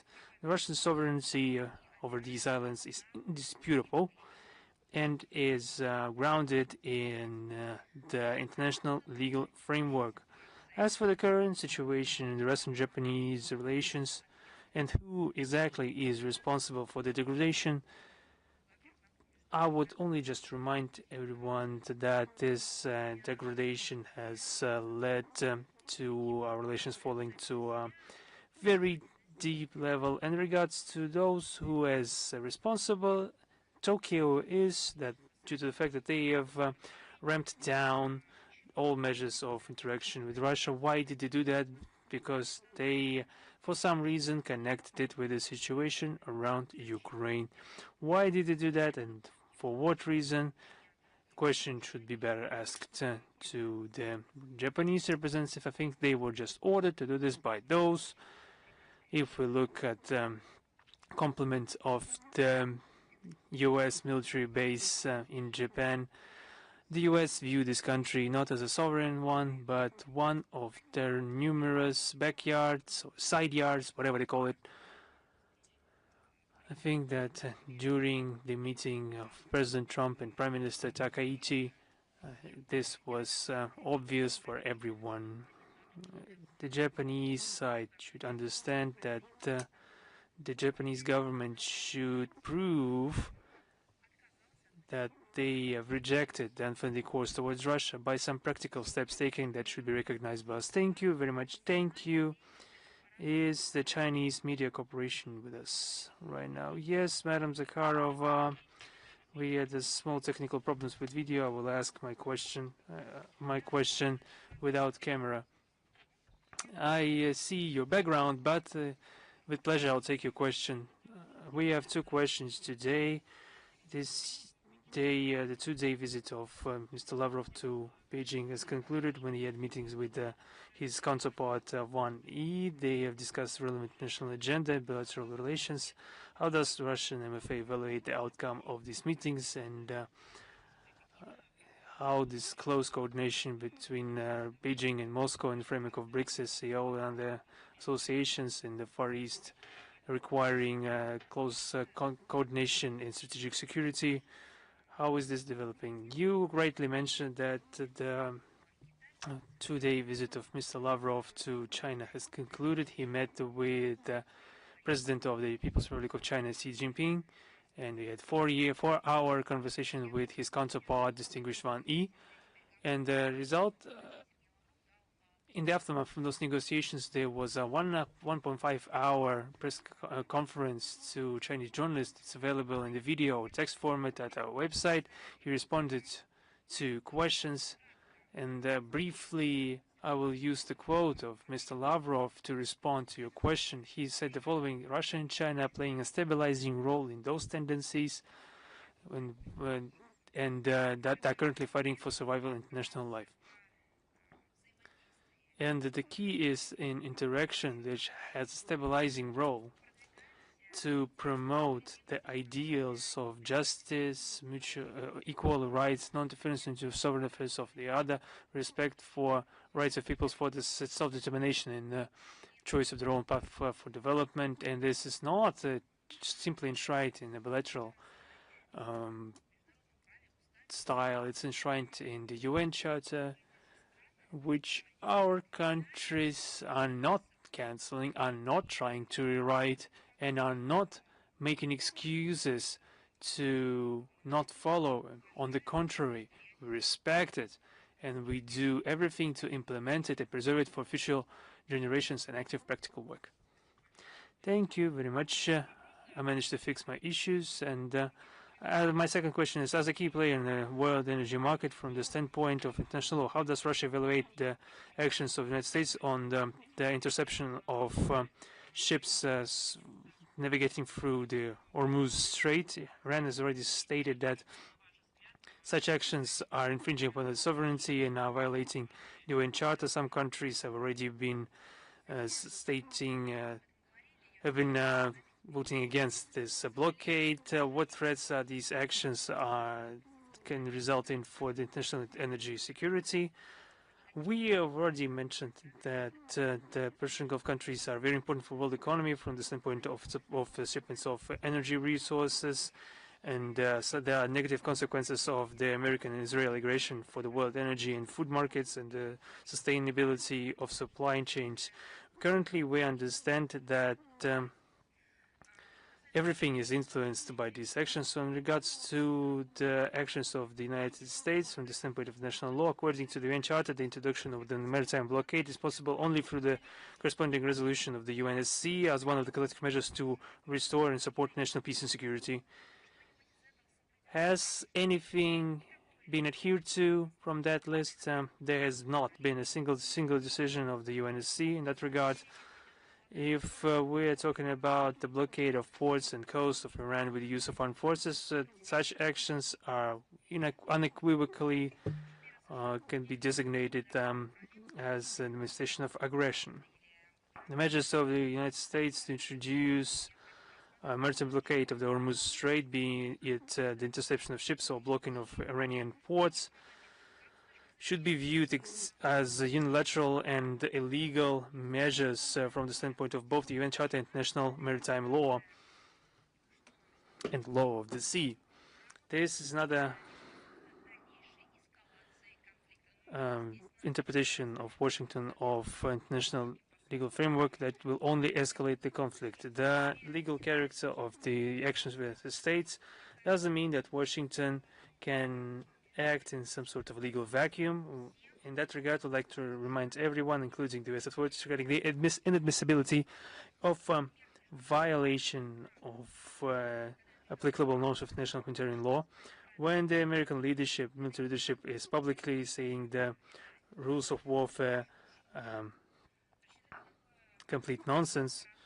We shouldn't expect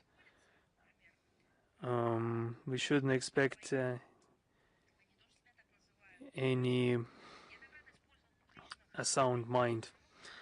The U.S. War Secretary Pete Hegseth numerously said that there are no stupid rules of engagement in his speeches. Perhaps he was not talking about war. Perhaps he was talking about relations to the opposite sex. Who knows? So he said that in his briefing of March 2nd. He also mentioned this in his book, that War with Warriors, what the truth about the treason of people ensuring our freedom. When speaking about the Geneva Convention of 1945, he mentioned that American soldiers shouldn't fight according to the rules written by elderly men in the halls laden with redwood 80 years ago. End of quote.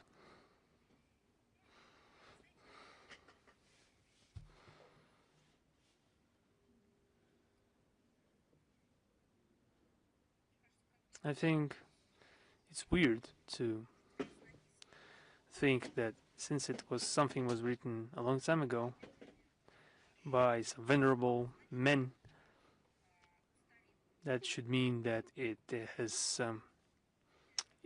those notions are outdated.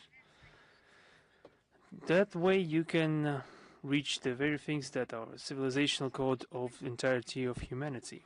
Thank you very much for your answer. Thank you. Is Reuters with us right now? Yes, Madam Zakharova, good evening. You have already partly mentioned my upcoming question in your response to CGTN. Nevertheless, I will ask it. The blockade of the Hormuz Strait by the US Navy, how does this blockade influence the interests of Russia in the region, the shipments of Russian energy, the world energy and food security? And what does Russia intend to do in that regard?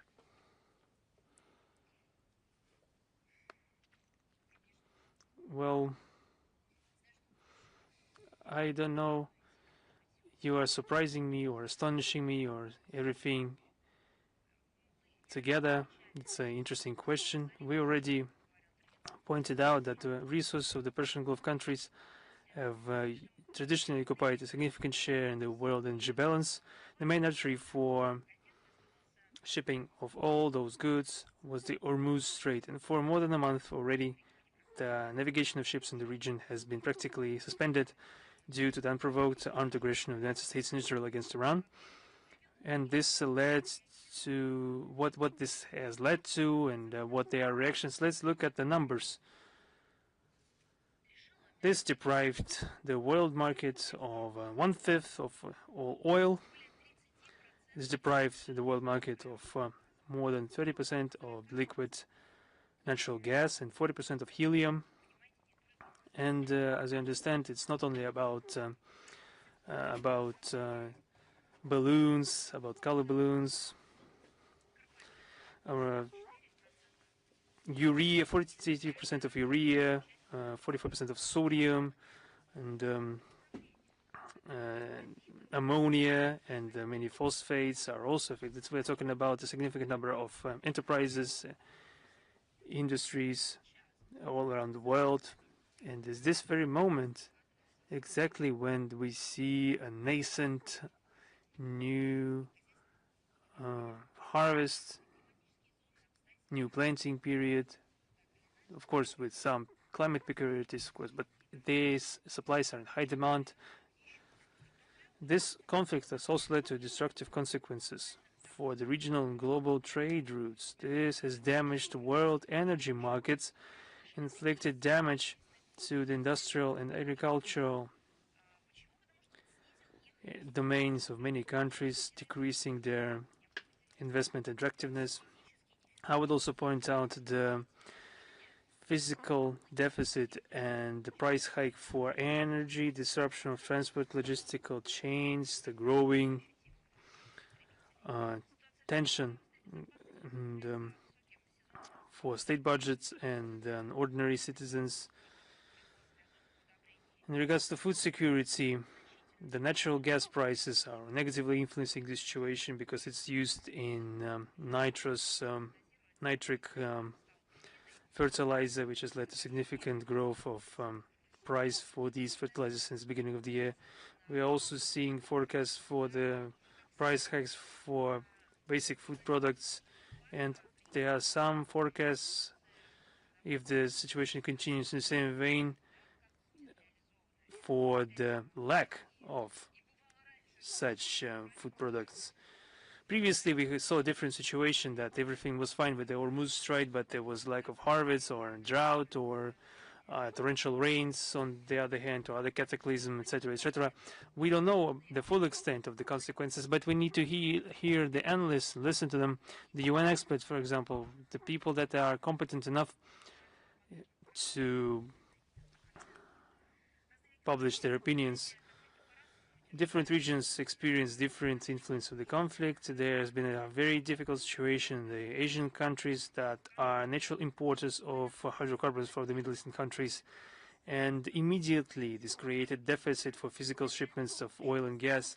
So the common price growth has significantly hampered the maritime logistics.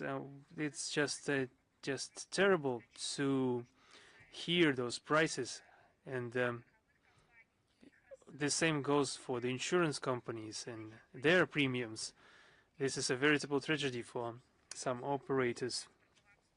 There has been a resource deficit coupled with the growth of expenses for transport, which influences all sectors of economy and undermines the economic growth of states. In regards to Europe, I just wanted to remind everyone of the words of the European Commissar on Energy and Household Building, Dan Jorgensen, that additional measures the EU has to take to import hydrocarbons have already amounted to 14 billion euros. This is all a result of incredibly, monstrously short-sighted in its stupidity policy of the EU and Brussels to reject Russian energy resources that still is not changed even in the face of the current situation. The countries that have been constructively engaging with Russian energy sphere for the last years have been less affected by this conflict. I mentioned that in the beginning of March, when the price for energy hiked immediately, we saw publications in the Western media that is a demonstration that the main beneficiary of this conflict is Russia. And we talked with you that you can make things up as long as you want. Think of some concepts, but the fact is a fact. It wasn't Russia that didn't supply its energy resources. It wasn't Russia that forced them to reject those energy resources. It wasn't Russia that forbade itself or someone else to buy or transfer those resources. No, it was those countries that I already mentioned, for example, the countries of the EU, or those who have yielded to the corresponding pressure and stopped purchasing a very quality product with easily predictable prices, and moreover stably shipped Russian energy. That's their own problem now, as well as the problem of those who have yielded to the pressure and corresponding to the Western policy.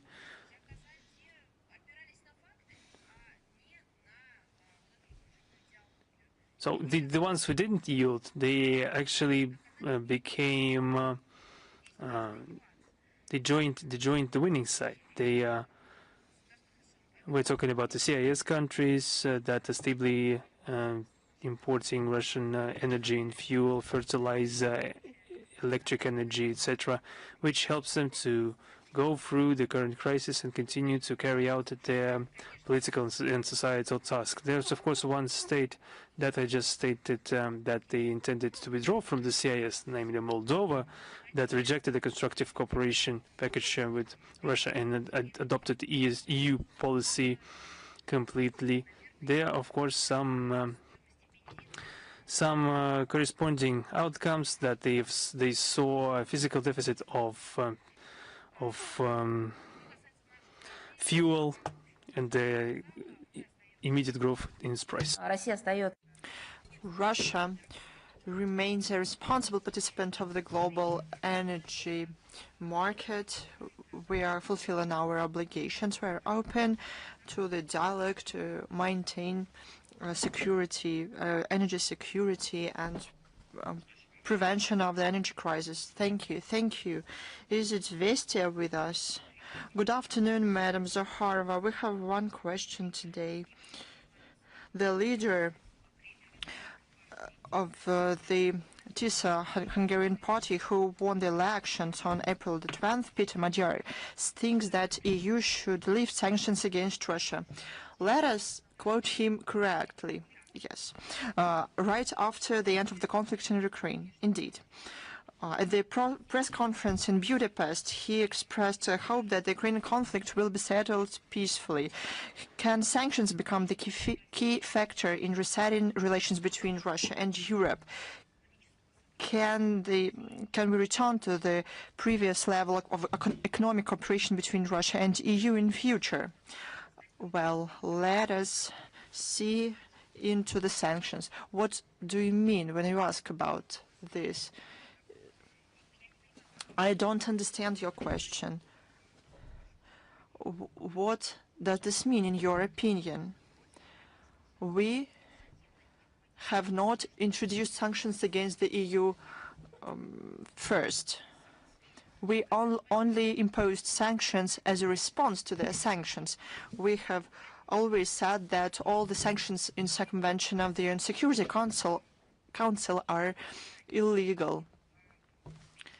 But we won't discuss this amid their frenzy. There's no point talking about it.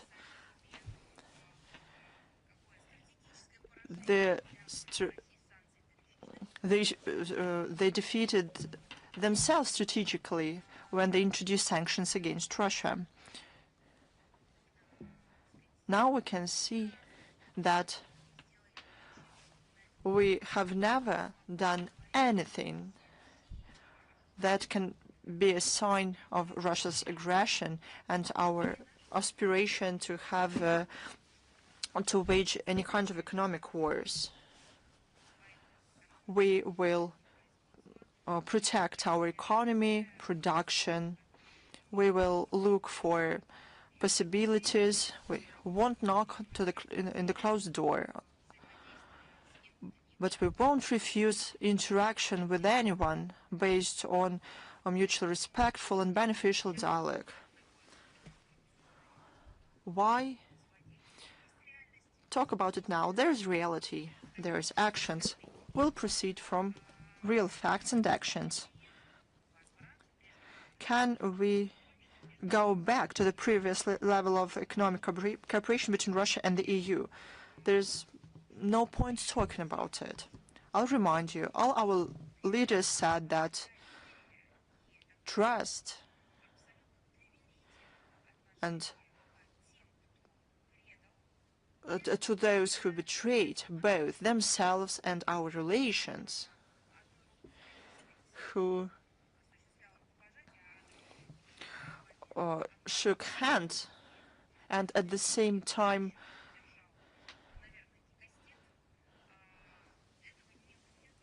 did something aggressive. There's no sense in doing that.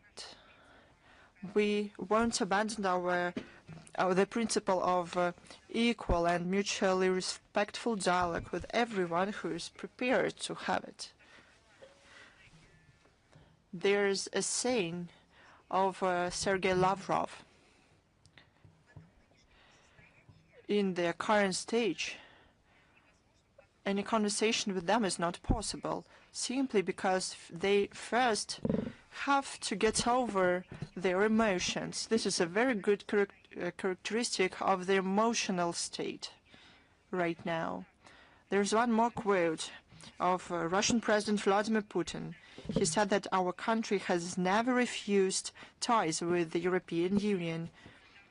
At the same time, the policy of Brussels of sanctions pressure and the use of restrictive measures to the against the Russian products damaged themselves significantly. In 2021, the bilateral trade turnover was some 253 billion euros.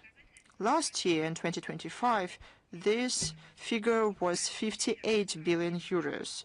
Brussels, disregarding the damage to the EU member states, continues to severing trade ties with Russia. This is crazy physical torture of themselves. And now their agenda includes the total refusal of the Russian gas and oil. What are we talking here? That's what they are doing. There's one more thing we have to consider. Many niches that Russian markets, that the Russian products, that European companies had on the Russian market now belong to our partners from other countries or to the Russian business, the business of our businessmen, despite we have to respect our entrepreneurs. There are two reasons here. Sometimes they worked in very unfavorable conditions, and they protected their business or national interests. They're very resilient in withstanding to blackmail, threats, and so on and so forth. Politicians in the EU countries who faced with the results of their activities and at the very same time have not even the right but ability to protect their true national interests, they speak very cautiously in favor of lifting sanctions and building, as they say, in future.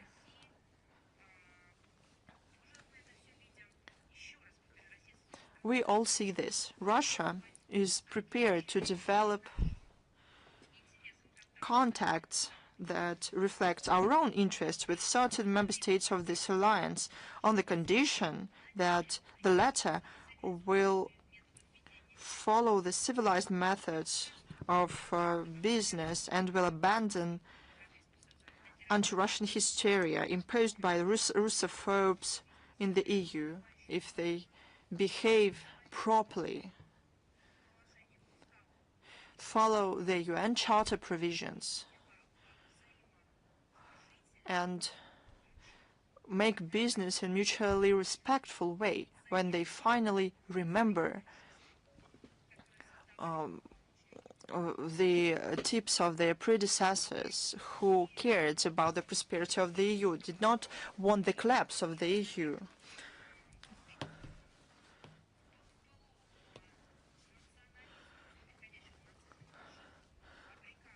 And those who made their own people suffer. No one will talk to these people, but if they remember the best practices of their predecessors on the above-mentioned principles that were later enshrined in the UN Charter, which are the code of civilized relations, well, they have this chance in that case. Our interests must be considered. Thank you. Thank you. Is Ukraine.ru with us? Yes, Madam Zakharova, good afternoon. Ukraine.ru. We have two questions to follow up on this topic about the EU who should behave properly without Russophobia. Sergei Lavrov said that Russia is open to the dialogue with the new government in Hungary. However, we will see how the Budapest pursues their own national interests.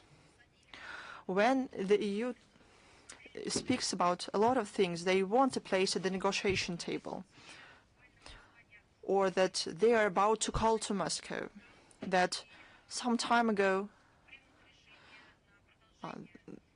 they wanted to make a decision to continue negotiations, the relations. There have been a cartoon about a small pig, a piglet on the Christmas tree. He was allowed to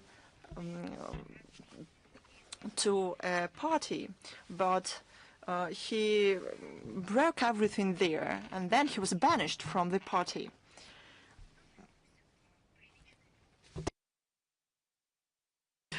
When they behave like this, who is going to have any kind of relationship with them if they behave improperly?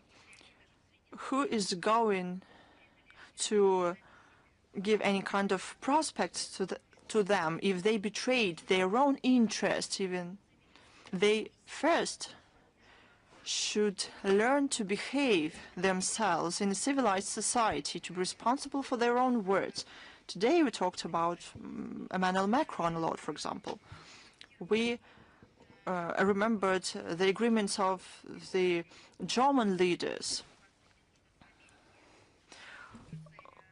From Washington to Brussels to London and so on and so forth, they should learn to be responsible for their own words and actions. Probably they even should correct their own mistakes, recognize all their criminal acts, and make a general conclusion, not about their criminal behavior.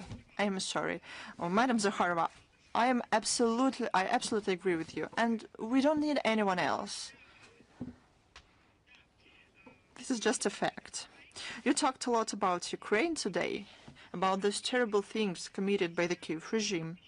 Now our subscribers deem it very important if Magyar is going to endorse the loan to Ukraine worth 19 billion. Is it going to influence diplomatic relations between Russia and Hungary? What will influence the endorsement of the loan? Oh no! If we had a lot of ifs, and we know how it ends. We are not talking in such terms.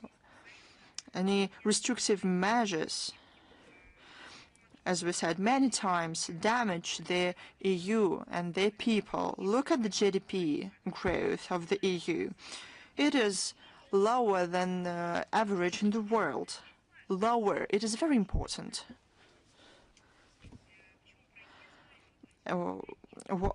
When I'm asked why I'm mentioning the EU, but Russia is the country that is subject to more than 35,000 sanctions.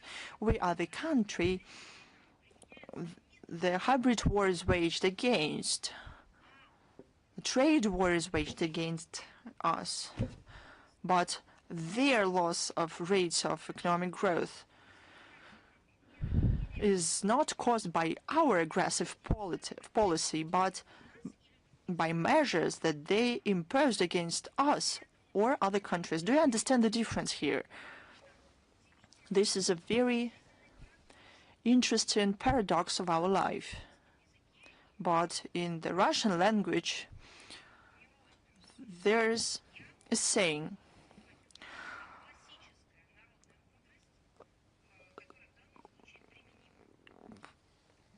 don't do bad to other things, or the same thing will happen to you.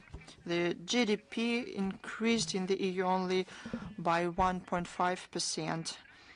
This year it is predicted to be less than 1%. The countries that were the locomotives of the economic growth, Germany and France namely, show even smaller dynamics. The GDP growth is less than 1%. This is the slowing down of the economy in the EU. And one thing that is even worse for the EU is deindustrialization. And it happened not because there was some coalition of the willing to inflict a strategic defeat on the EU.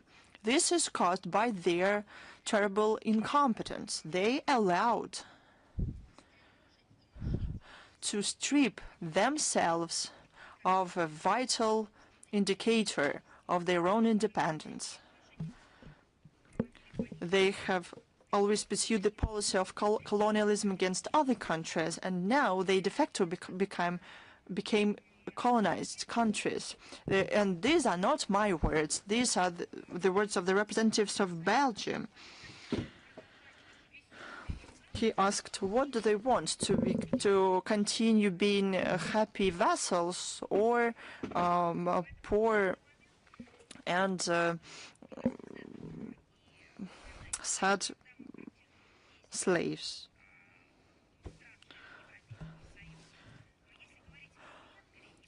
As to Hungary, in particular, we appreciate the policy of Viktor Orban based on national interests. It, despite the pressure of Brussels and other EU countries, pursued pragmatic foreign political policy, and he protected not Russia's interest, but interests of his own people. He is known for his balanced approach to difficult international situation. And many things coincided with Russia's point of view. Some things were not the same, but we still saw him taking steps in the context of the national interests of Hungary. He is also known for his balanced approach to and clear understanding of the causes of the conflict in Ukraine. The coup d'etat in the country and the puppet character of the regime in Kyiv. On April the 12th, Hungary saw the elections to the state assembly. The opposition party of Respect and Freedom won. In line with the constitution, its leader, Peter Magyar, will have to shape a new government in May this year. We deem it sensible to wait until his program documents are published and judged by certain acts. Russia respects the results of expression of will of the Hungarian people. The leadership of our country is prepared to dialogue with the cabinet of Peter Magyar based on pragmatic approach and mutual consideration of interests on a wide range of issues of international bilateral agenda. That's what was said many times by now. It was also mentioned by Sergei Lavrov during his press conference yesterday. Madam Zakharova, thank you very much. Thanks to you. Is Tao News with us? Yes, we are here.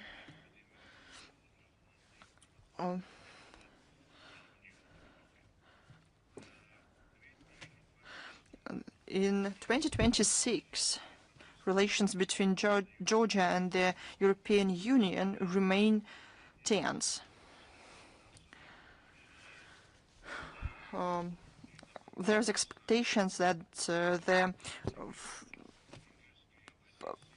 frozen financial aid of the EU will continue, as well as there will be additional sanctions, especially after the Hungarian opposition came to power in Budapest. But Georgia continues to become a part of the EU. How will this influence Russia-Georgia relations? You know, as you said,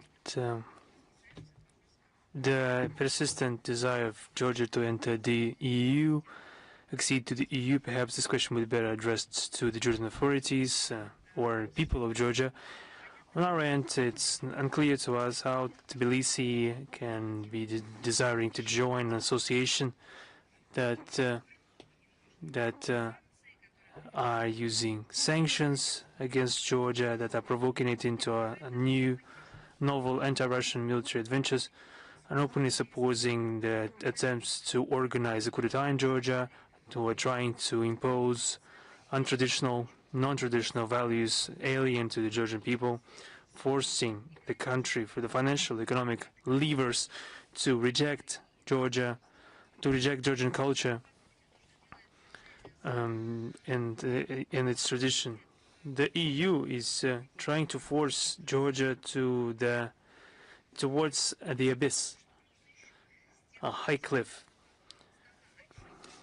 What else should they do to make it obvious, finally, what true intentions they have towards Georgia?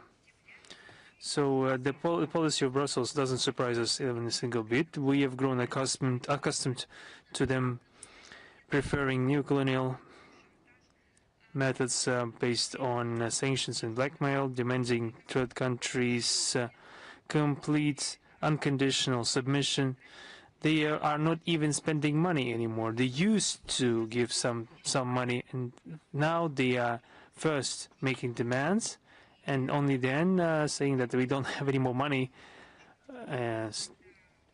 proceeds straight to forceful negotiation. And what we are seeing in regards to Georgia is only one example that was in due time true for several other countries. The membership of any country in the EU is only possible, and it should be understood clearly, that they transfer some part of the national sovereignty to Brussels. And what we see with the EU countries now, no matter what we're talking about, the old Europe, the countries that have been in the EU for decades, or the countries that have only recently joined, no matter all of them were forced to relinquish some of their sovereignty in favor of Brussels, not in favor of rational solutions or economic gain, not even in favor of, I don't know, some future projects, but just it was demanded so.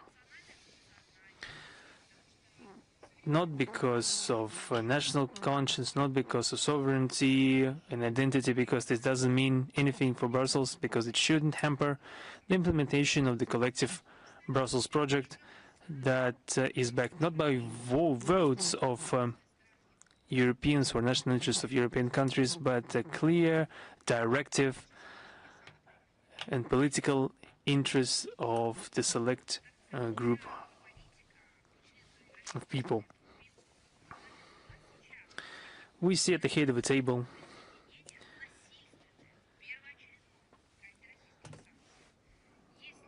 they put the joining anti-Russian sanctions as an indispensable instrument in joining the EU. We're not just talking about anti-Russian sanctions, these are illegitimate sanctions and bypassing the resolutions of the UNSC. What will this signify for Georgia in the midterm? Perhaps we could talk about, we will primarily see the cessation of direct flights between our countries, many other consequences. This has been, and I think this is not something that they want to see, because we saw many tourists, businesses, and others visiting both countries, and why would they relinquish it only to appease the European Union? There would be a significant reduction in cargo traffic at the demand of the European Union. If that not will be the case, let anyone in the EU to comment on it and prove us wrong. It would be very interesting to listen to them. They will never say, of course, they will never say this openly. 25% of all tourists in Georgia are from Russia. Those are very grateful tourists, very financially stable tourists that are able to bring their friends to Georgia, who also in their turn become great appreciators of Georgian cuisine, for example, Georgian culture, to architecture and history of Georgia.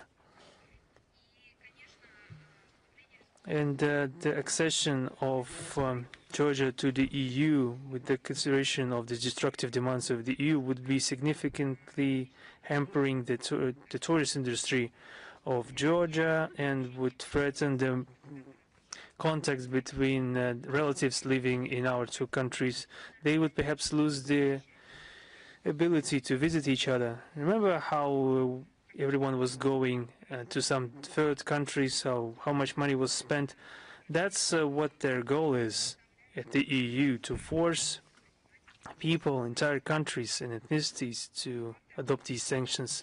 Also, Georgia would be forced to join the energy embargo towards our country.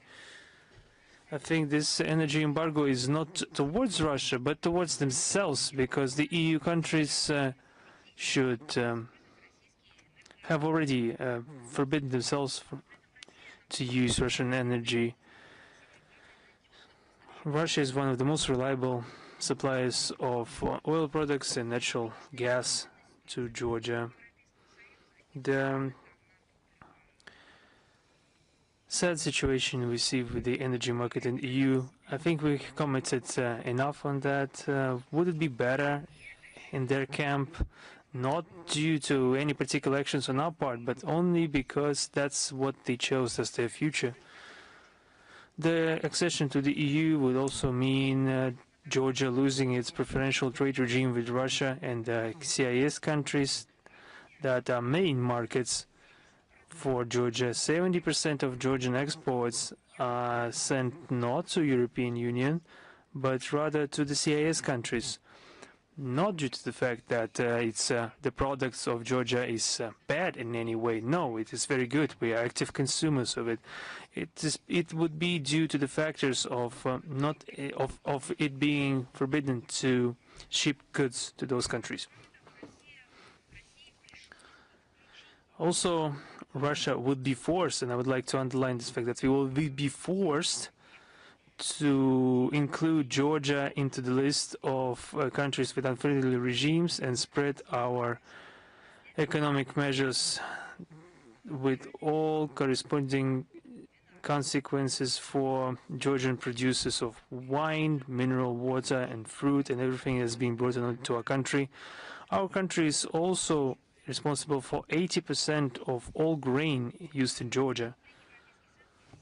Acceding to the EU, Tbilisi would be required to introduce tariff on our grain, which would provoke the growth of bread price. Вступление в Европейский Союз Грузия была бы вынуждена участвовать в схемах военной поддержки Украины. А я каждый брифинг рассказываю, сколько они требуют от каждой страны, члена Европейского Союза, денег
with a special place, the 6th International Chinese Expo of Consumer Goods.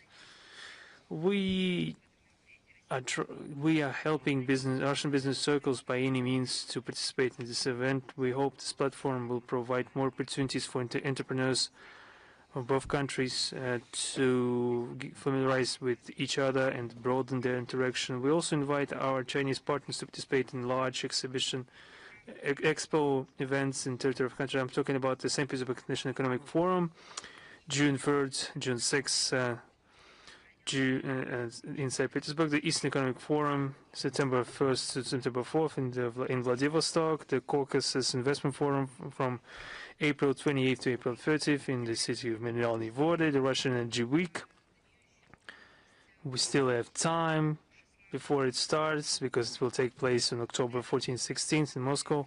Inoprom, for example, July 6th, July 9th in Yekaterinburg, and of course the Kyiv Forum in August 17th, 18th in the city of Kazan, and many other events that are traditionally eliciting increased interest on the part of Chinese participants. We hope that intense exchanges through business will be successful in promoting the whole package of Russian-Chinese cooperation. Thank you very much. Thank you.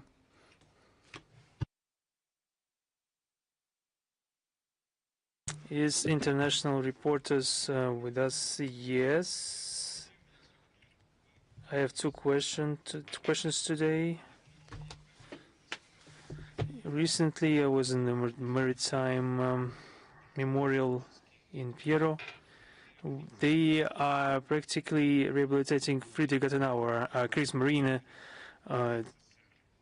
commander who fought against the USSR. They are also talking about a new role of German fleet after February 2022. What do you think? Is it linked with anti-Russian sentiments and the militarization of Germany? My second question, in Italy, there was recently an RT Dog Festival. After that, the Vice President of the European Parliament, Picerno, and the Calenda criticized this initiative and accused the Italian government of inaction. And some media asked for measures to be taken against Vincenzo Russo, one of the organizers of the event. Do you think it leads to increased censorship in Italy? Let's start with the second question, please. I think this is true madness that we're witnessing. I wouldn't ever think that the country home to incredible cultural personalities. We should remember Raphael, Michelangelo, of course, but not in the least. We should also remember that it has been home to great film directors, Fellini, Antonioni, and many others that have changed the world cinematography. I couldn't imagine